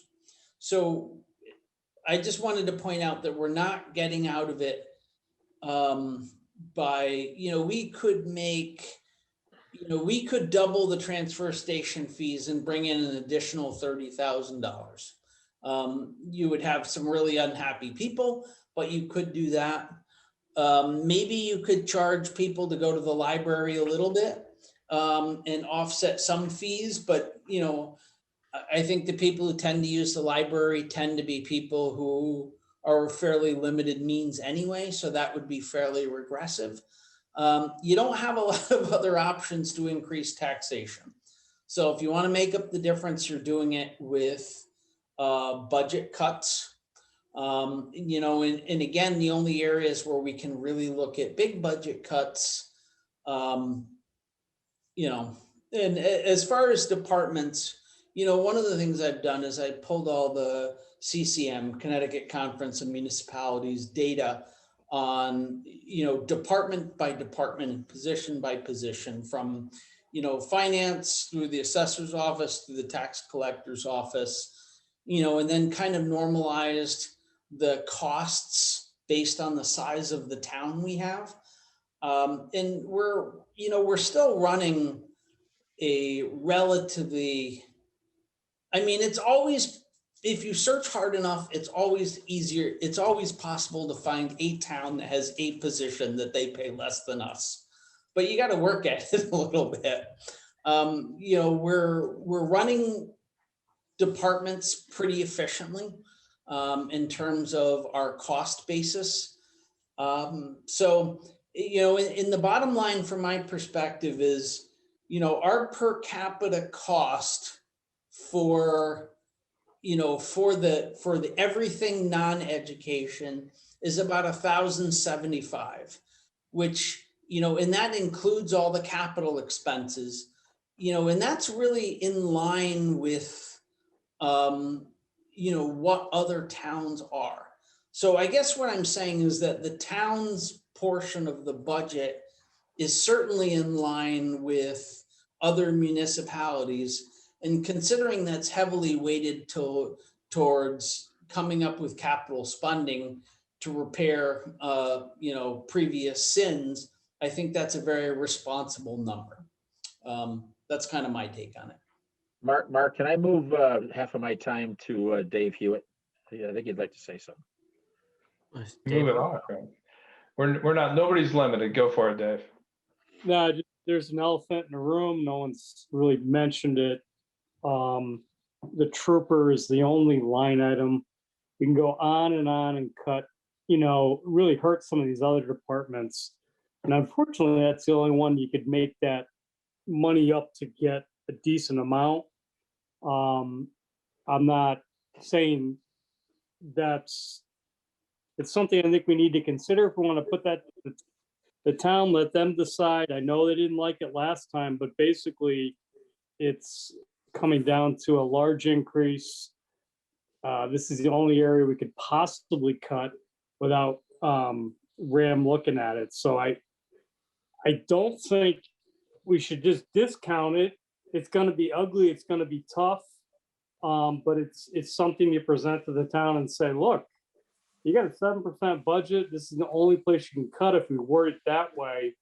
Let them decide. And that's what happened last time. I didn't take it personal. It wasn't personal to the trooper. It's a line item to get the budget down. Yep. I mean, that's the reality. We can sit here and go back and forth and really, Eric will agree. We cut some of these other departments. They're really going to be struggling to operate. And at the end of the day, what were we talking? Maybe 0.1%, maybe? Right. By the way, Eric, I don't know what the number is off the top of my head, but even the trooper, which is the single largest line item that we could just X out, if memory serves, was less than 1%. It's like half. It's not even going to get us a mill. It's not even going to get us a mill. 175,000. So it's not a mill. Right. It's a big. Yep. It is a big line item. There's no question. It's our single largest, if memory serves, line item in the town budget. Not departmental, but just individual. I think that's correct. Yeah. Yep, that makes sense. That's why we looked at it. When I was on the board and we tried to cut it, and Linda remembers, and it went horribly. But we tried, and the reason we tried was that exact reason. It was the easiest single cut that you could make, and the fact is that it was something like 0.7 of a mil or something like that at the time. Yep. Is that about right, Eric? So yeah, I'm for it. I'll go to bat for it again. Sure. I'll tilt at that windmill again. No doubt. That gets us to 6.8. I don't think we can just put that out there without looking at the AES budget. the AES So budget has to go down. that's my point, is It has that, to and I don't wanna hack and slash at that budget any more than Right. anybody else does. Especially given I have 2 kids in that school. Right. But I've also told my Kurt, hang on one second, Kurt. Yeah, I'm good. I've also told my friends that I know that are on the Andover Board of Ed, that are on the DTC with me. I already told them, I'm like, look, I love you guys. I get it. I think AES has done a phenomenal job with COVID. They really have. At the same time, the budget you've presented us is flatly unpassable. I flat out told them that. 6.5 and I believe is it. too much. It's too big. just not passable. So, and they know it. So they're expecting a counteroffer. So the question is, what's our counter? I don't know that it's a counter offer. It's just a decision on what to present to the town. So, but I take it in the spirit of what you intend. You know what I mean, Mark? We have to make our decision and leave it up to the taxpayers. I mean, that's our job. But yeah, I think you guys, I'm not surprised, but I think we've kind of come to some consensus, and that the town department by department budget is fairly reasonable. There's not a lot of opportunity there. The opportunities are in the funds, which again kicks the can further down the road. Actually gets us in the hole, because you know what, degeneration happens, right? You know, it's every year we push it off, it gets worse. That's right. Chaos happens. You know, entropy happens. Things are just going to get worse. So we can't. You know, it would be irresponsible, I think, to go too deep there. But that is an option that doesn't have an immediate impact on service. And then there's the AES budget and the resident state trooper. You know, to me, those are the areas we have to take a hard look at. Yeah, it's the only things we have. I mean, that's it. That's what we got. Well, Kurt. If I can, and I know this is the big picture that we're talking about. And I'm going to mention AES. I haven't got my nose out of their budget since Superintendent Bruno's report to us last week. She answered a lot of questions that I had in regards to the budget, but one thing I cannot get my hands around is $22,000 plus per head per student, even counting the preschoolers. I just there's got to be somewhere to knock that down to a reasonable level in line with Marlboro and Hebron per head. I mean, they operate schools too, just like we do. Yeah, we have to operate the facility. They have to operate their facilities, and they still keep their costs a lot lower. So I can't in anywhere have I seen so far of why it costs $22,000 plus per student to run that school. I think that's something that we really need to take a close look at. And that's it. Yeah, Kurt, did you look at Bolton too? Were they similar? No, I'm just talking about the region. We're still in, our high schoolers That's why I mentioned Bolton is that they're the one. I know they're not in our regional district, but they're in our region. What are they? They have their own incomplete school district. I understand that. Which is amazing. What's their cost per pupil? I know, I don't know off the top of my head. That's why I'm asking. Oh, yeah, I don't know. I don't know if you looked at it. Okay, I'd have to look at it too. I'd have to research it. What is it? Excuse me. I think it's 18,000, Kurt. I mean, it's pretty simple math. It's the number of students. I mean, our ratio is very low compared to other towns. I mean, extremely low. And that's what's driving the numbers. It's not hard to figure that one out. We've got about 150 students. Well, 183 counting 183. Three classes of preschoolers. And we got 14 teachers. There's your problem. I mean, yeah. And far be it for me to, this is I tend to get a little hesitant to go too hard one way or the other on this, because I do have vested interest, because I have my kids in that school right now. I got a second grader and a fifth grader. One of my daughter's classes was almost split, but then not split. due to parental intervention, I guess you could say. So I try not to go too hard on this, but I will say that for whatever our system's faults may be, they've done a tremendous job over the last year from the perspective of somebody who has kids in that school. That doesn't necessarily mean that their budget is a-okay no matter what they want. Rob, both my kids went through Andover Elementary School when the ratios were higher. They both turned out fine. It's a fantastic school. I think my son's here is coming. He said he had about 20 kids in his class when he went through. Right. So, they can do a good job. That's where the driver is. That's the easy math. Yeah, no, I Okay, understand. should I mean, support when I itself. have a kid with a class size of 12. I get it, Dave. Rob, we all have a vested interest in that school. I went through that school from first grade to sixth, and I think I turned out okay. Both of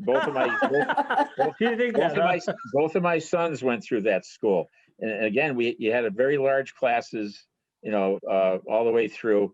My grandson's there right now. He's finishing up his second year of preschool, and I know my son dropped off his partial payment. He's paying over $6,000 a year for his son to go there in the preschool program. So Yeah. No, that's I what I'm paid trying. too. I'm trying to grasp the tuition payments versus what the town's paying for my grandson.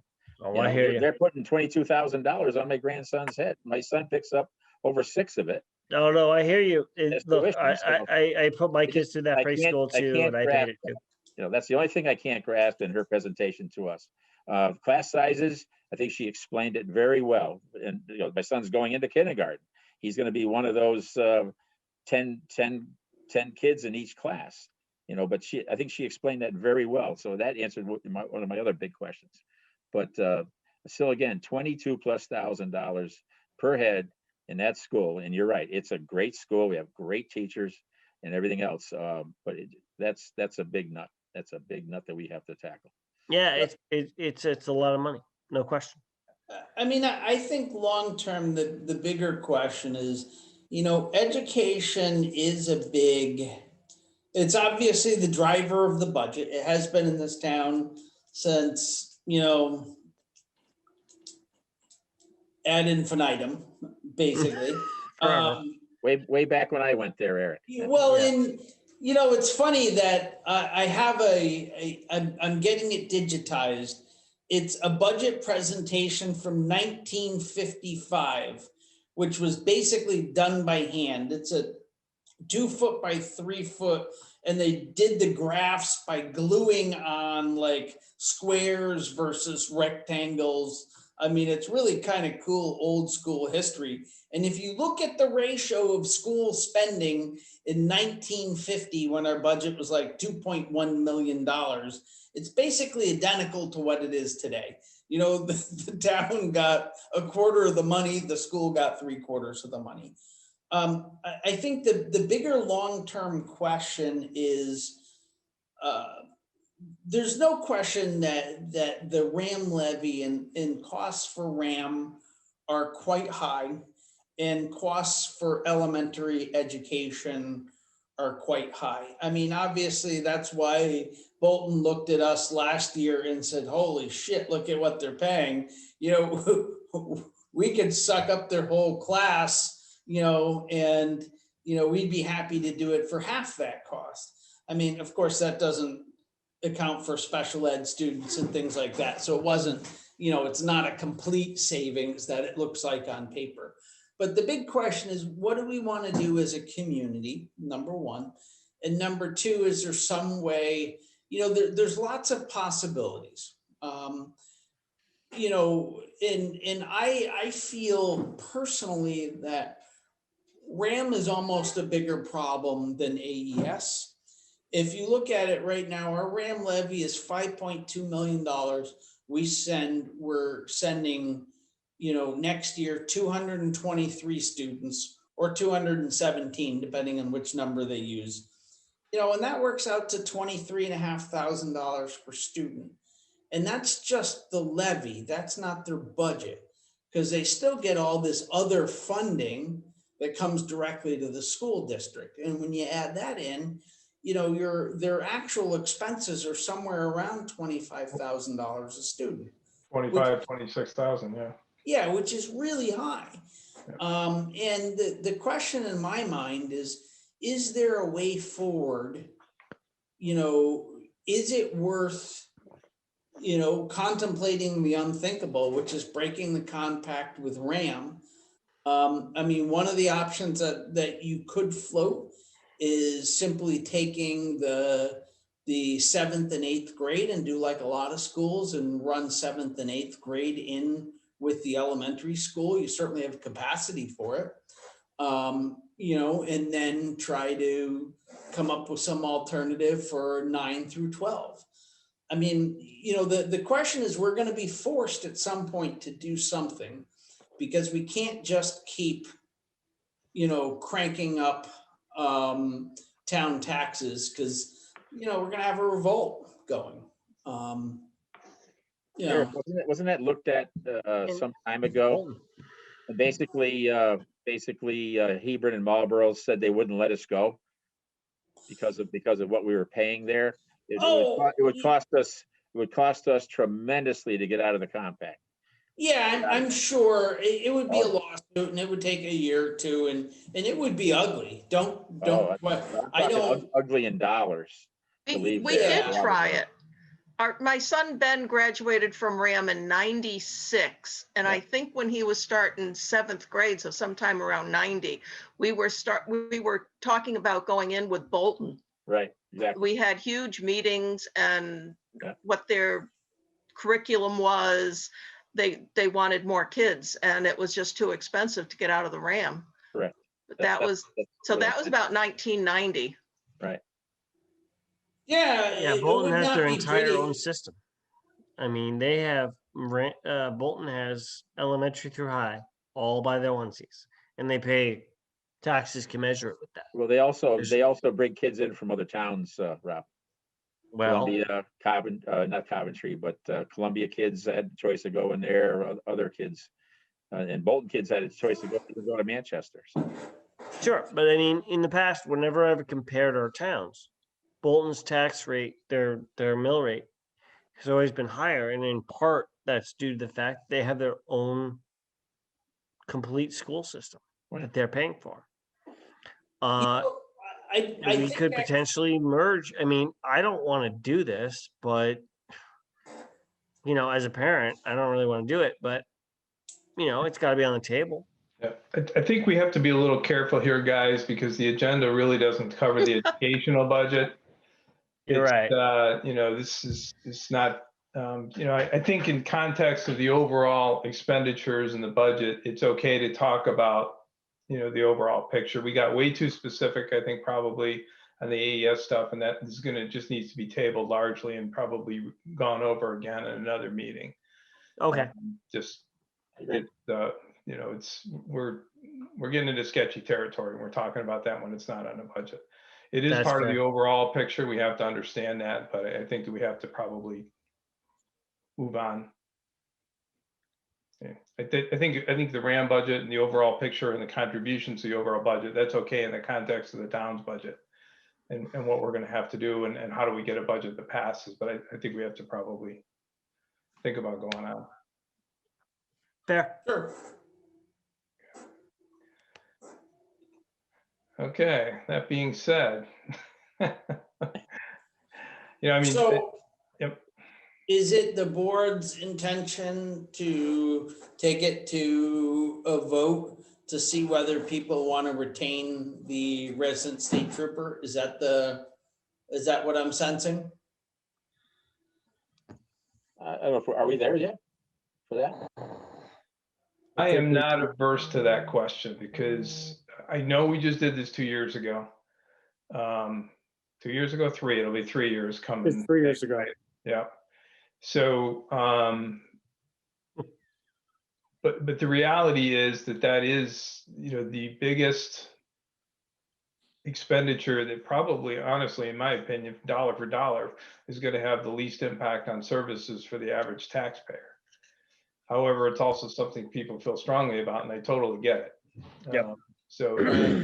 That is, I don't necessarily, I'm not advocating for it one way or the other. I mean, I think the town spoke pretty loudly 3 years ago, but we're in a situation now that's a little different than then. So I would just say that during that discussion 3 years ago, we brought many facts and whatnot to the table, and it had zero impact whatsoever. And we got, I believe it was something like 70-30, we got killed. So I am not against this because I actually believe you're right, that this is something that the town could cut without it being a serious detriment to our services. But the townspeople clearly don't think that, at least didn't think that 3 years ago. And when we tried to present them with data that said otherwise, it had zero effect whatsoever. I will tilt at this windmill again with you, but I'm telling you, it's almost assuredly a loser. yeah, I think it's fair enough. I mean, if you got a 10-point swing, it's still not going to pass, right? So David, you all were I'm on the saying. board also. I actually think it's the right call, but I've been there before, been through it. Right. Telling you we lost. I would say I don't, I mean, ultimately I get it that it's a big nut to crack because it's, it's a large expense. But what I would say is interacting with the resident state trooper, there's an awful lot of intangibles you get, from having somebody, kind of at your beck and call that can work on town priorities that you don't get if you're just simply interacting with the barracks and asking Barracks for troopers, support. I would also say that what we've gotten, if you think about it, the last time there was a murder in the town of Andover, that got resolved by the resident state trooper because he dug at it for like a year and a half until he finally got enough information to prosecute. And our current, the resident state trooper we just lost, Daryl, we had a rash of burglaries on our commercial enterprises in town, that was really problematic. But you know what? They've apprehended, pretty much the guy who kept robbing the mini mart, the multiple people, they've caught them all. The guys who robbed the store here, they caught them. The guys who vandalized the mural, they tracked them down and caught them.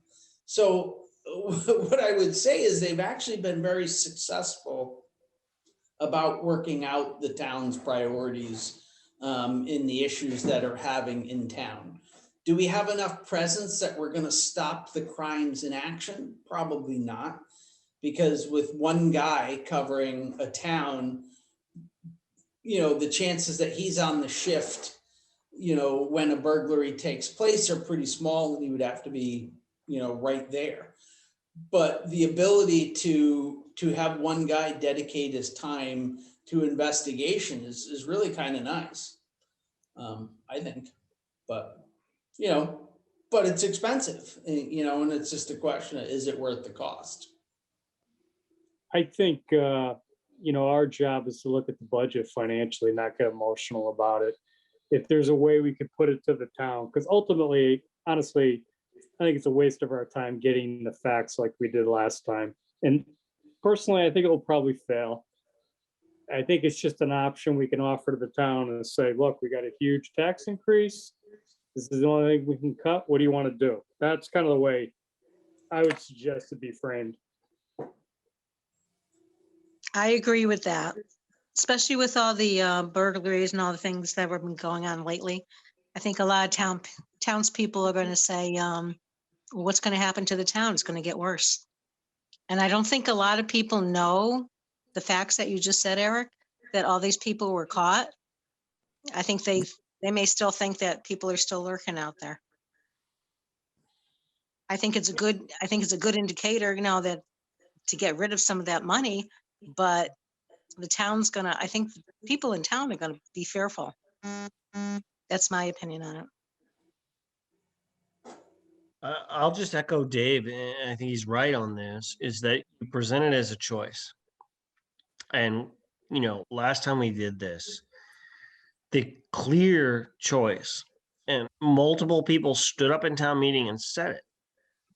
I will pay more in taxes to keep the trooper. And if that's their call, if that's what the public wants, so be it. Right?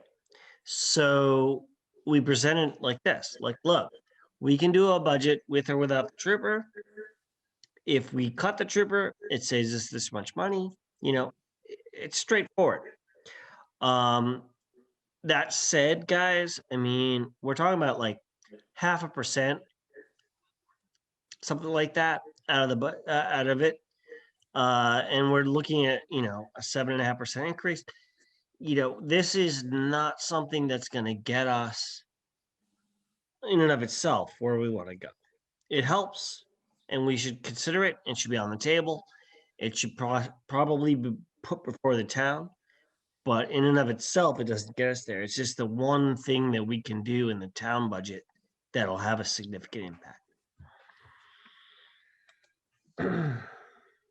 Just as a comment also, I talked to Acting Trooper Ferrara today. He's filling in for Daryl at this time.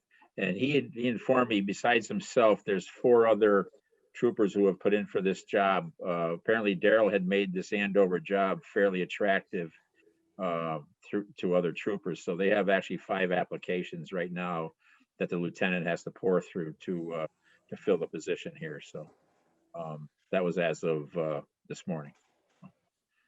Yeah, these are small town resident state troopers are highly sought after gigs. There's no question. Which is the good news is that they tend to assign, you know, very good officers on the whole. So, I mean, we've had a history for a while of having really good resident state troopers, other than the one that, you know, got a little out of control.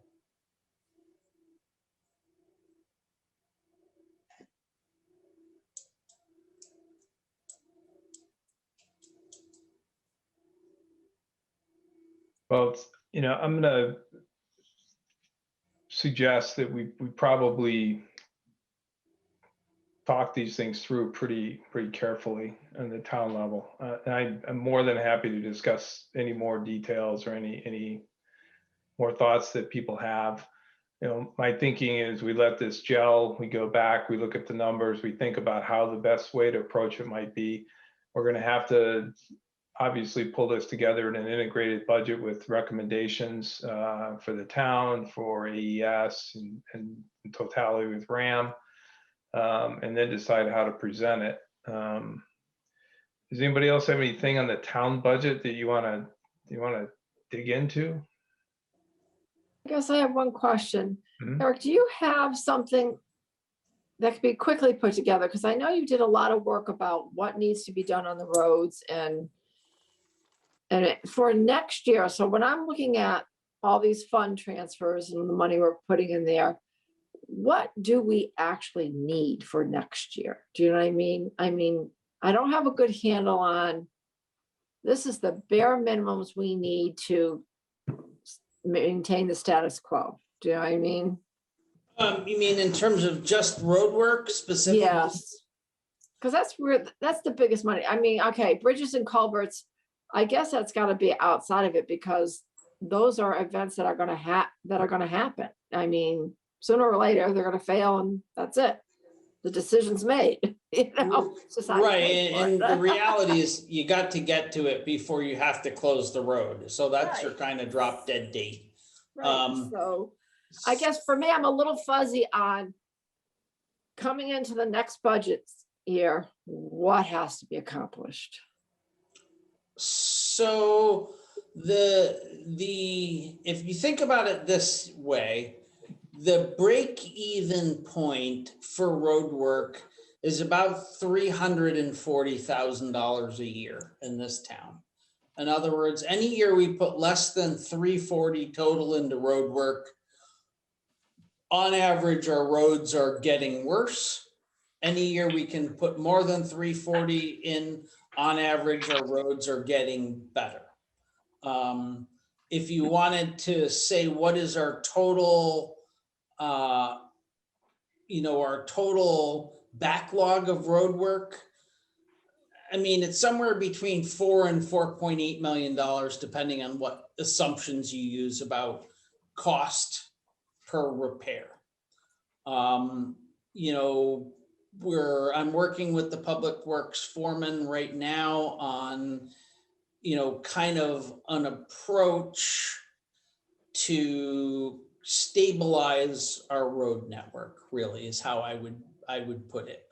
Going very heavily on, kind of chip seal and the minimalist approach to a road to keep it serviceable. Accepting that, what I had hoped to do is be able to keep the main trunk roads, the through roads at a higher standard, and then just chip seal all the secondary and the back roads. But looking at it objectively, we can't afford to do that. So at the end of the day, we're going to leave everything with a serviceable chip seal surface, and try to get to everything. We did about 7 miles of roads this year, all total, between fog seal and chip seal and something called cape seal. We're probably not going to do any cape seal in this upcoming year because cape seal is just too expensive per mile. And given our budgets, we just can't afford it. I would have liked to do it in the Lake District because in the area that's heavily walked and bicycled, it's a better surface underfoot. Chip seal leaves a lot to be desired in terms of a surface, but it's cheap, and that's why rural towns do it. I totally lost my train of thought.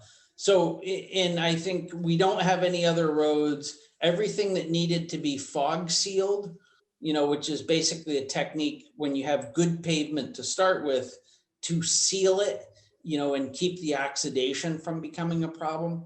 So we've done everything that was an appropriate road for it last year. So we don't really need to do any of that this year. So we're basically going to be crack sealing roads.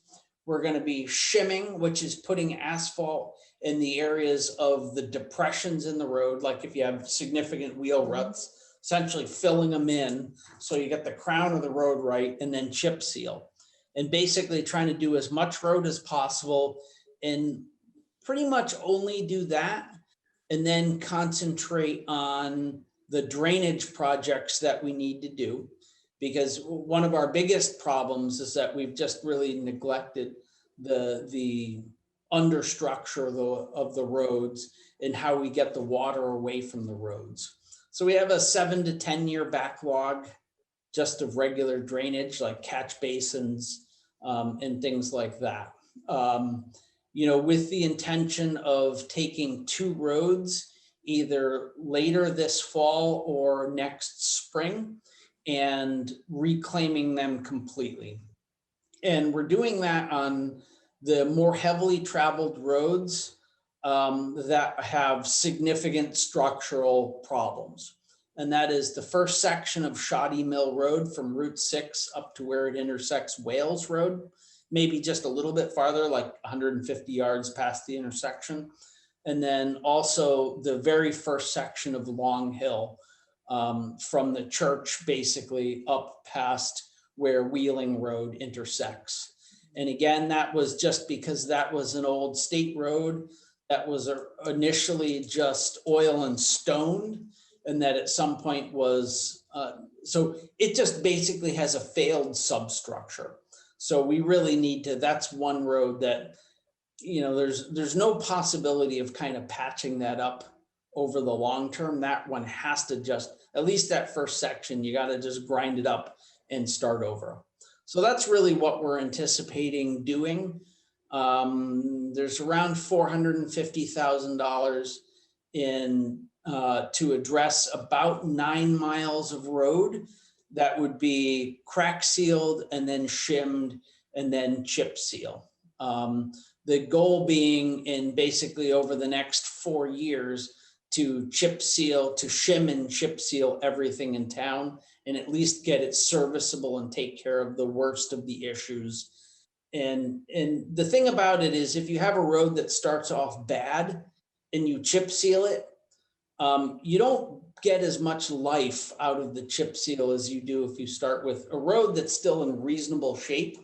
You know, you can chip seal once every 7 years and keep that road perfectly functional. But when you get down to something like Bizzola, which is pretty shot, when you chip seal it, you really only get yourself maybe 3, maybe 4 years before it's back in the same condition. So, but the cost of reclaiming that road and doing it right is so high, at least at this point. I mean, so the basic approach is Band-Aid the really bad roads and keep them serviceable, and then take the good roads and do enough to them to keep them in a reasonable condition, if that makes sense. Okay, perfect, thanks. So we're not trying, I hate to say this, but we're not trying to deliver really good roads. We're trying to keep the roads that are good in reasonable condition and bring the really bad stuff up to acceptable condition, is how I would put it. Okay, thanks.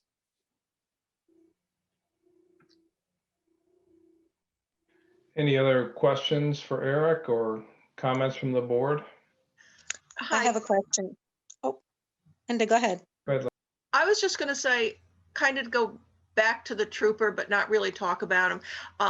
The next time we do have an election, if we wanted to put a question at the bottom of the vote on how people feel about it, it might give us a better idea of what the true population thinks. Well, the other thing I would the numbers of people that come out for a budget meeting and actually vote is pretty small Oh, as opposed to the total population. If you were going to do that, that would be like an unofficial question at a fall election. Would be a Yeah, good that time may to have been what ask Linda's that. talking about. When she said election, that's kind of what I pictured, Right. non-binding Well, questions. this brings up the issue of when we have our elections. Some of our elections are off kilter from the main event, and so we have low turnout. Like we'll have a municipal election where we have 36% turnout, and then we have a presidential election with 80% turnout, and it's factor of 2. So, yeah, if we're gonna do something and we're gonna ask the town, if we're trying to canvass the town, I would think we would want to get the highest number of respondents we could. That's all. okay, I just thought I'd throw it out there. Yeah, okay. No, Linda, good call. I agree with you. If we could put a non-binding thing on there just to take the temperature, Right.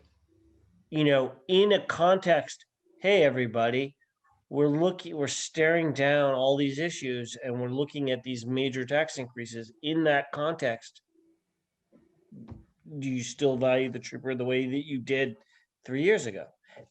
Maybe they do. In which case, okay. Hey, Louise, you had something you wanted to ask?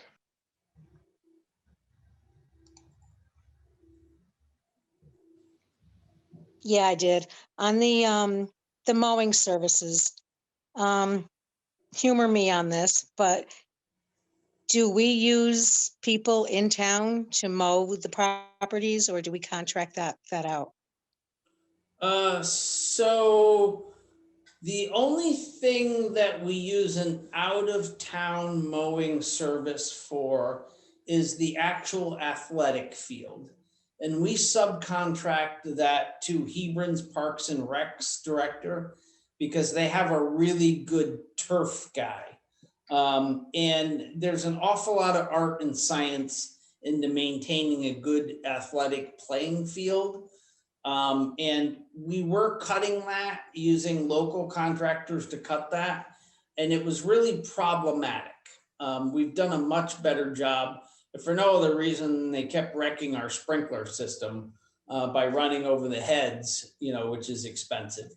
So we've subbed all of that out, kind of en masse. And that budget includes both the turf itself. So that's mowing, essentially irrigation, fertilization cycles done correctly, and they're taking care of the sprinkler systems now too. Okay. And I assume they do this on a weekly basis as far as mowing? Yes, the field is mowed weekly during the high growing season. I mean, you're not mowing it every week in November, certainly, but Yeah. during the high growth season, yeah, it's mowed once a week. And it's mowed in conjunction with the athletic groups that use the field. So it's kind of, the goal is to mow it in such a way to maximize the use for the teams that play on it. And part of that cost is offset. We do have one, travel soccer team that uses that field extensively. And we charge them, they pay about half the total maintenance cost for that field gets borne by them. So we're recouping about half of that. It doesn't show up in that budget. That sits in the revenue category. But it is there. Is there any way to shave off any of that for the non-field, like the town properties, where instead of doing it once a week, they would do it once every other week? I don't know if you would save a lot, but I'm just looking to see if there's something that we can do to kind of reduce that budget, that part of the budget. Yeah, so if you look at that budget, the vast majority of that is the cost of maintaining the field. Our regular mowing is like, I don't know, somewhere around $3,000 a year for the town. The regular mowing's pretty cheap. That mowing's, the field itself is expensive. Yeah. Is that field used a lot? Say again? Is that field used a lot? Yeah, I mean, our biggest problem is we have scheduling issues with being able to get everybody in on the field. Okay. Yeah, and we've had to kind of favor, because we have the travel soccer team that's paying for it. We have kind of preferentially allowed them to set when they want to use it and fill everybody in, around it. But yeah, that's a really heavily used field. That's I think probably, I would say that field is probably at the limit of good use. And the thing that saves us is that for a lot of the smaller kids, they play on a reduced size field. So that field accommodates essentially 3 teams at once during peak practice. Okay, thank you. Eric, if I can, to go a little further with Louise's question, you take what town properties does Andover Landscaping do for you? For you? They do. I think they do the town hall, the museum. They do all the outer areas at the athletic fields. I don't want them on the field itself, but Hebron's not going to mow all the back areas and stuff like that. Right. And I think they do. I have a list somewhere. I can't tell you off the top of my head. It took us long enough to get the school, the town hall, the fire station, and the library into one vendor for crack filling, sealing, and line painting when it's due for all of the facilities. It goes out to bid, to various contractors, and they do everything at once on a schedule. And now you get the school has their own custodian and all their own equipment to mow just the school. You have Andover Landscaping mowing the town office building. We use Sears and Son from town at the fire station, does a fantastic job. And he's been trying forever to, have the town go to bid on all of the other, the other town buildings. And I'm sure Matt Cordner would also submit a proposal for that. And then you have, like you said, you got even Public Works doing just the field part. I think it's time that we get every, say one vendor, whether you bid it yearly or bid it, every other year, to handle, one shot. I think we get a much better deal. Right now, Louise, each individual board or commission are paying for the mowing. We're paying it out of the fire commission budget. The school's paying for their custodian to work overtime, usually to mow the grounds there. And then, of course, we're paying Andover Landscaping to mow the rest of the town. So I think that I agree I personally think that should be reeled in, just like we did the ceiling. So why aren't the town, like the people taking care of the roads, doing the mowing as well, instead of using it Andover Landscaping? They talked about that, and they don't really have the personnel to do what they're doing now, and add on to that, to tell you the truth. Yeah, and nor do they have the equipment for that. I mean, we do have one mower that can do finish mowing, a smaller one, but it's really slow compared to what a landscaping company does. And I mean, if you take mowing, we basically, for lack of a better term, employ one guy full-time just mowing sides of roads, and trail side. But that's a completely different specialized mowing. We've looked into that, and I thought one of the possibilities would be to see whether we could get, make some kind of deal with the school to use the custodian to run around and mow everything. Because they're not, working as hard in the summer. But now we need a vehicle to move that thing around, because the school doesn't have any transportation vehicles. I do agree that that's something we should run out with. We should rebid that on a town-wide basis. It's going to come with some heartburn, because neither the fire department nor the library wants to give up their, the company they have, because the library uses Ron's Landscaping. But I do agree that's something that at some point we need to bid out as one combined entity. I would agree with that. That's low enough cost that it's kind of down my priority list a bit, but should be developed, should be looked at. I would agree with that.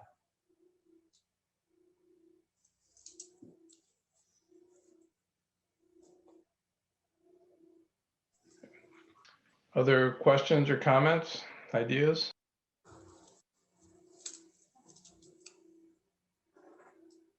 Carting costs. Let's look at those carting costs again at the transfer station. That's a hefty bill yearly to have Willie Waste come up and pick up our containers and bring them back and forth. Again, I'm all for getting our own compactor truck and having our own highway crew drive it once or twice a week down to Willimantic. Just, I think the cost would, number one, the savings we would pay for the truck itself, even starting off with a used one like the other towns did, and then and then have our own driver take the containers back and forth twice a week. Those carting costs are expensive. So just another thing to look at. They're so high we can have another employee. No, I'm talking about another employee. We have 4 employees that can drive the truck right now. and I'm just going along on the basis of what town of Hebron did, what the town of Marlborough has done for a long time, is they purchased their own karting truck. Hebron, when Andy Tierney, the town manager up there, did it, he bought a used one at auction.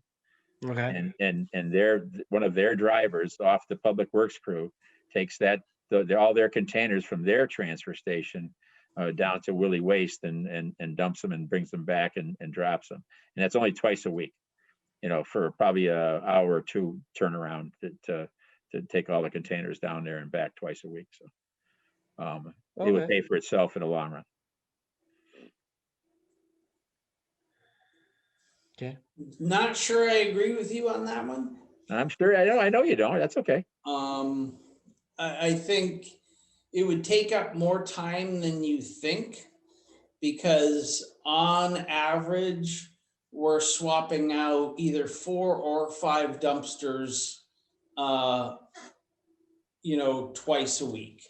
So on average, we're running somewhere between 8 and 10 tips a week total, between bulky, metal, recycling, and household. And 10 trips a week, that's, you're not doing a round trip in less than 45 minutes. You're telling me right now that Willie Waste is doing 10 trips a week from our transfer station? Come on. Yeah, right about. Yep. I'd have to see that. I find that hard to believe. 8 at least, sure. Okay, we've already reduced 2. So No, I did say 4 to 5 twice a week. It's got I mean, the bottom line is you have to save money in the long run. Just a thought.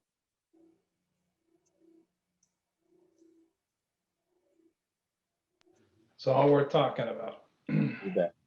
Absolutely. Anything else?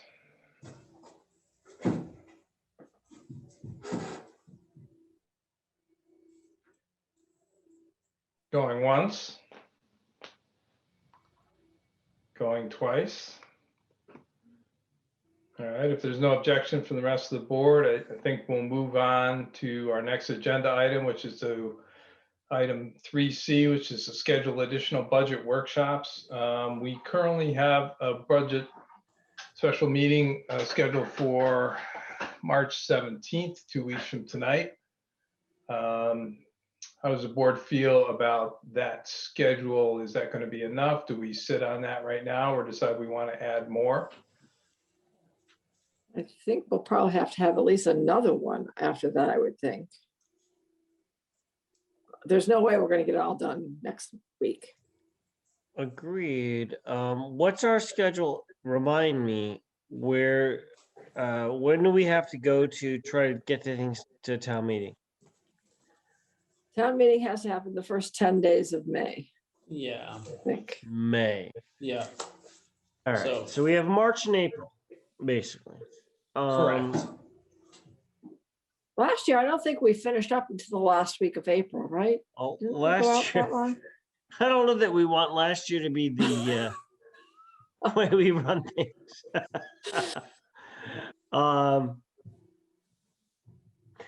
So in April, we have the 7th, the 14th, the 21st, and the 28th. 4 Wednesdays. I'm just throwing Wednesdays out there because I know they work for me. I know other people may have other takes, but Can we personally, do the question I would have is if we want to schedule additional meetings, what are we responding to? Is there some new information that's going to come out between now and said meeting that allows us to do something? I'm guessing not. I'm totally okay with just sitting where we are with the 17th, and then we can reschedule, add another meeting on the 17th. Or if we're not making progress, we can add 2 meetings, which is. Yeah, I'm with you. I think I'm with you on that. I think we need, if we know we're getting a pile of information prior to the 10th, then we could schedule a special meeting. But if we're not, then there's no point. I think we're gonna need a meeting to talk about the education budget, AES. And then if we go back to AES with a reduced number, we're gonna have to allow them time to come back with a revision, right? True. So that's an option. an option. I mean, we're gonna come back, we're gonna say, you can have, X less than what you want. And then they gotta come back to us with a new number for us to finish the budget, right? So. Yeah, that's a good point. Does So- the Board of Finance want to do the same? Is your intention to make any recommendations to the RAM board or leave that alone at this point?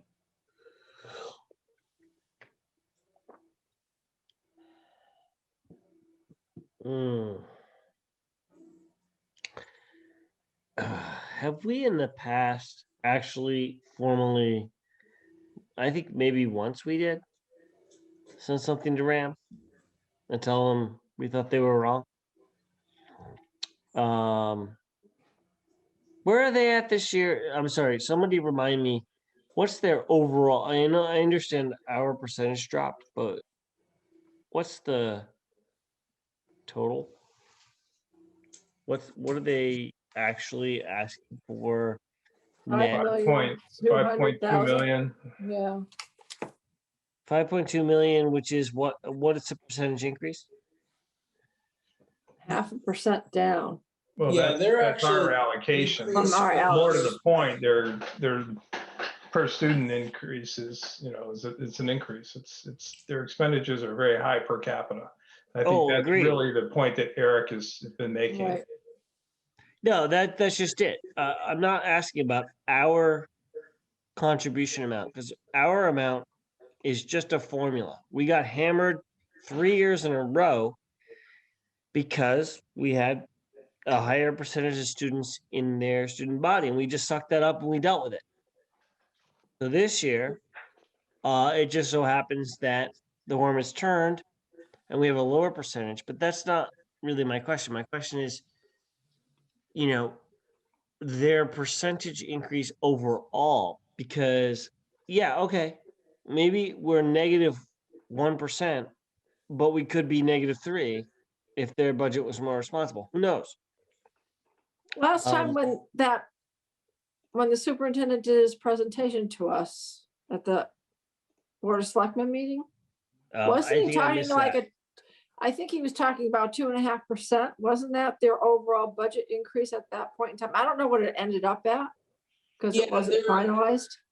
After they rolled in what they overexpended from last year and used it to offset the rate, their budget increase for Andover has to be somewhere around, their budget should have been up about 1.5%. And they lost somewhere around 90 students, something like that. So if you want to, here, let me share screen for a sec. So, Amanda, can you allow me to share screen? Okay. Done. All right. No, there we go. So there's, if you look at it, that's Andover, Hebron, Marlboro, RAM relative to inflation and cost per student. And that's essentially what I would say as gross costs. In other words, that's not how the state calculates the costs.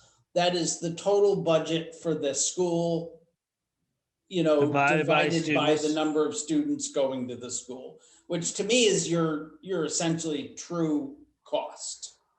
Right. It doesn't allow you to hide anything. If your total budget is divided by 100 students, that's the answer. And it doesn't let you hide something in some, weird little budget line item that doesn't count somehow. Right. So I have a question. Shoot. I'm looking at the graph. and there's something weird going on with this graph. But you're missing data for the RAM? third year, 3 years ago for RAM, and that's causing a discontinuity there. Yeah, Is I that mean, what I'm looking at? I don't have all the data. I mean, it took me forever to track down these town by town and, you know, and come up with them. A lot of this stuff I took, yeah. So, Okay. You could average, you could probably average those 2 years, the year preceding and the year after, and come up with some reasonable curve. Yeah, you would put a little dash line there, and you could see how it could link up. But you know, the point is, it's gotten really high. You know? Clearly, well above inflation. We all know this. And I thought we were closer to 26,000 coming up on there, or is that the current budget, Eric? well, I mean, that's the current budget, but the other thing to consider is that this is the only number that I can access, which is because these are derived from budgets. These don't take into account like the money AES gets in from grants and stuff like that, which never hits the town budget in any way, shape, or form. Those aren't represented here. So the actual cost for RAM and for AES is higher. And this is in all cases, I think, including. You mean the amount they spend? Correct. Versus the cost to the towns. Correct. So I'm reflecting the costs to taxpayers here, not necessarily the total budget. Because I don't necessarily know for every town, every school, I don't know what all their, you know, grants and all the other expense, you know, all the other income streams they have. I only know what they report in their budget. But the salient point really ends up being the cost to the town. Right. Yep. So, I mean, you can still graph that if you have that data. It's a good, but. Okay.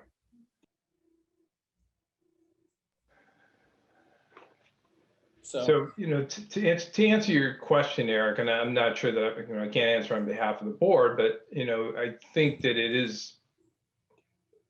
behooves us to make some statement. I know you've been trying to get us to do that jointly with the Board of Selectmen for a while. You've suggested on at least a couple different occasions. So I think it does behoove us to do that. I'm not sure what the effect is going to be in terms, you know, in terms of this budget year, how we can really affect that. But we could be at a net zero increase, and I still think it would behoove us to go to the RAM Board of Ed and challenge a little bit the per pupil spending. Yeah, I mean, if you think about it, RAM's spending, you know, is $3,000 a year higher than the average in Connecticut. And Connecticut's the second most expensive school in the country. You know, it's 3 times the budget we would be looking at if we lived in Utah. Let's put it that way. I mean, look, we don't live in Utah, but as somebody who and we're not careful about our comparisons there. As somebody who grew up in Connecticut and grew up in a particularly affluent part of Connecticut, I grew up in Fairfield County, which, you know, we call it the Gold Coast for a reason. I think back, so we're region, what are we, region 10, guys? Region 8. Region 11? 8. Sorry, I knew you were within one of 9. Why? Because I went to 9. 9 was my high school. And if you look at Easton Reading District 9, what you're going to see is even more ridiculous expenditures. The flip side is that's down there. That's on the Fairfield County side of things. The scary part is that we're even close to them. Guys, I'm going to suggest, though, that we're straying a little bit from, again, our agenda topic. Sorry, Mark. Sorry. It's not your, you know, if anybody, Eric's the one that brought it up. You know, I think it was just kind of a fairly straightforward question about whether we want to approach that and tag that in one of our meetings or some other mechanism. I'm not sure what the effect is or what you know, how we do that, what the best mechanism is. I do think that it would make sense to have some presence there at their meetings and discuss that. I'm not sure about the best way to do that. There is a public meeting on Monday, I believe. I wish they started a little later than 6:30, but it is what it is. So, it probably makes sense for us to talk about that or make some kind of statement. I don't know if the Board of Selectmen want to have that, have a part of that also, but certainly as a Board of Finance, I'm willing to get involved in that more than I have been, which is zero cost to it, other than watching a couple presentations. So, but back to the agenda item at hand, which is, additional, do we want at this point to schedule additional meetings to discuss and review the budget? I don't necessarily think we need to now. We have a meeting scheduled in 2 weeks. We could just as readily use that opportunity to schedule additional meetings. However, I would suggest that, as Rob pointed out, Wednesdays seem to work. So if we can try to keep those a little clear in our schedule so that we do have the opportunity to kind of get together and do it in a timely manner, that would probably be prudent. But if somebody wants to make a motion to schedule meetings, I'm open to that as well. I agree with you that at this particular juncture, I don't think we necessarily need to add meetings to the calendar. We just kind of should keep an eye on it.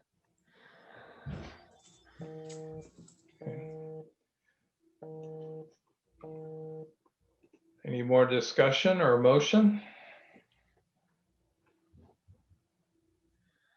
Okay, hearing none, I think we will move on to our next agenda item, which is public speak.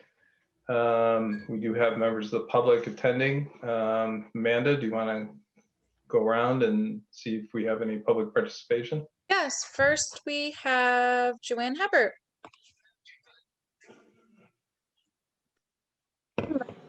I will keep it short and sweet. I kind of want to digest a lot of it, and have a tough job to do. Just generally, and not speaking to it, because I know you're not speaking of the education budget, but you just brought it up right now. I just hope that someone from the Board of Selectmen or even Eric will hold acting superintendent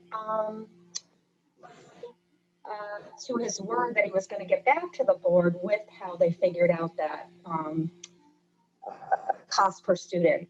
Because when any of us try to figure it out, it comes out to about $27,000. It's a $30 million budget. And as you guys all know, I do the homework and things. So if you looked at some other high schools with a lot more students, they're not even close to that figure. So I just hope he gets back to someone with, he was going to check with the state to find out how because they publish, I think, 17,000 per student.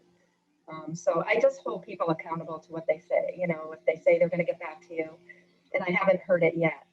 And so thank you too for, questioning all the things. You're just doing what you have to do, and kind of having the background.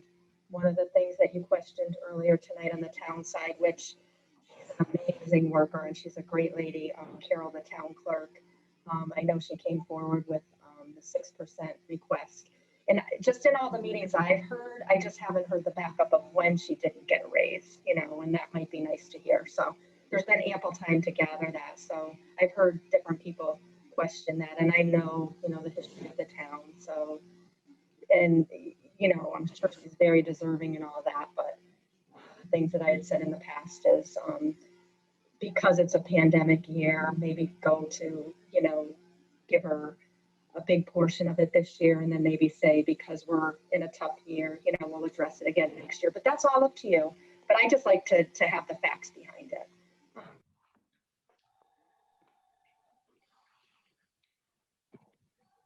Okay, thank you. Thanks and good luck. I muted by mistake too quick. Thank you. Yeah, thanks.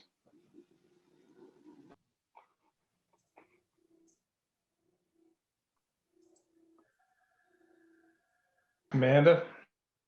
Next up, we have Brian Briggs, and I believe that is all. Jeff Murray's on also. We should be given an opportunity. True. Jeff, are you with us? Yes, I am.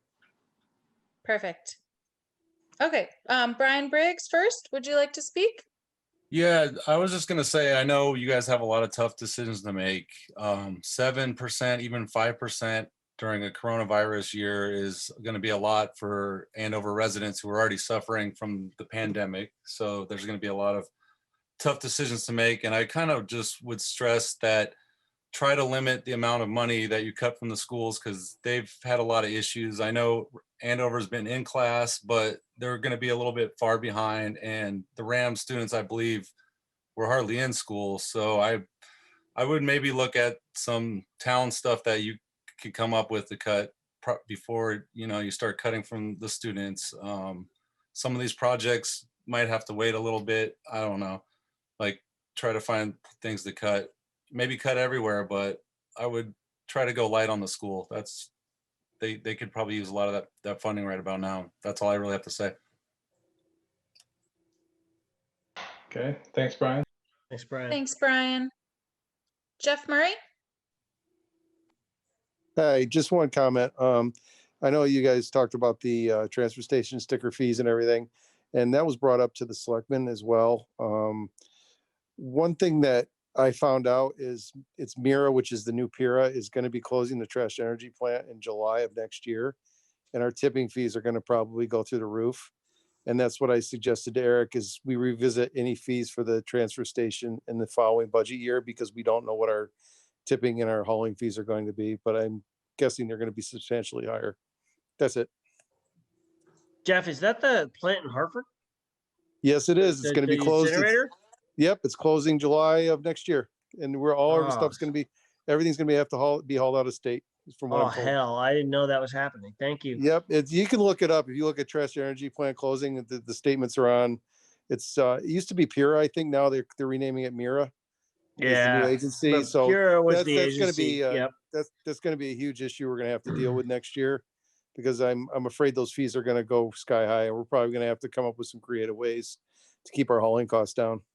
So that's why I suggested Eric and the board just we hold off until we see what happens there. Gotcha. Thanks. No problem. Okay. Yeah, there is no question that that's going to have a direct impact on us in a little over a year from now. We've talked about it a little bit, from the recycling perspective, but you're right. And I don't think anybody's really come up with a solution so far. There aren't that many, states are getting rid of their trash to energy plants. I know a friend of mine lives in Maine, and they just made a decision to close the one right where he is also. So it's problematic from a bunch of different angles. Interesting. All right, thanks. Nope, something else we'll have to deal with. Okay, I think is that everyone, Amanda? Looks like it. Looks like it. Okay, so if we move on, if everyone's all set, our last agenda item is 5, which is adjournment. Anybody like to make a motion to adjourn? I so move. Okay, Rob's moved to adjourn. Second? Second. No, I thought maybe everyone wanted to keep talking. All right, Rob moves to adjourn. Kurt seconds. Any discussion?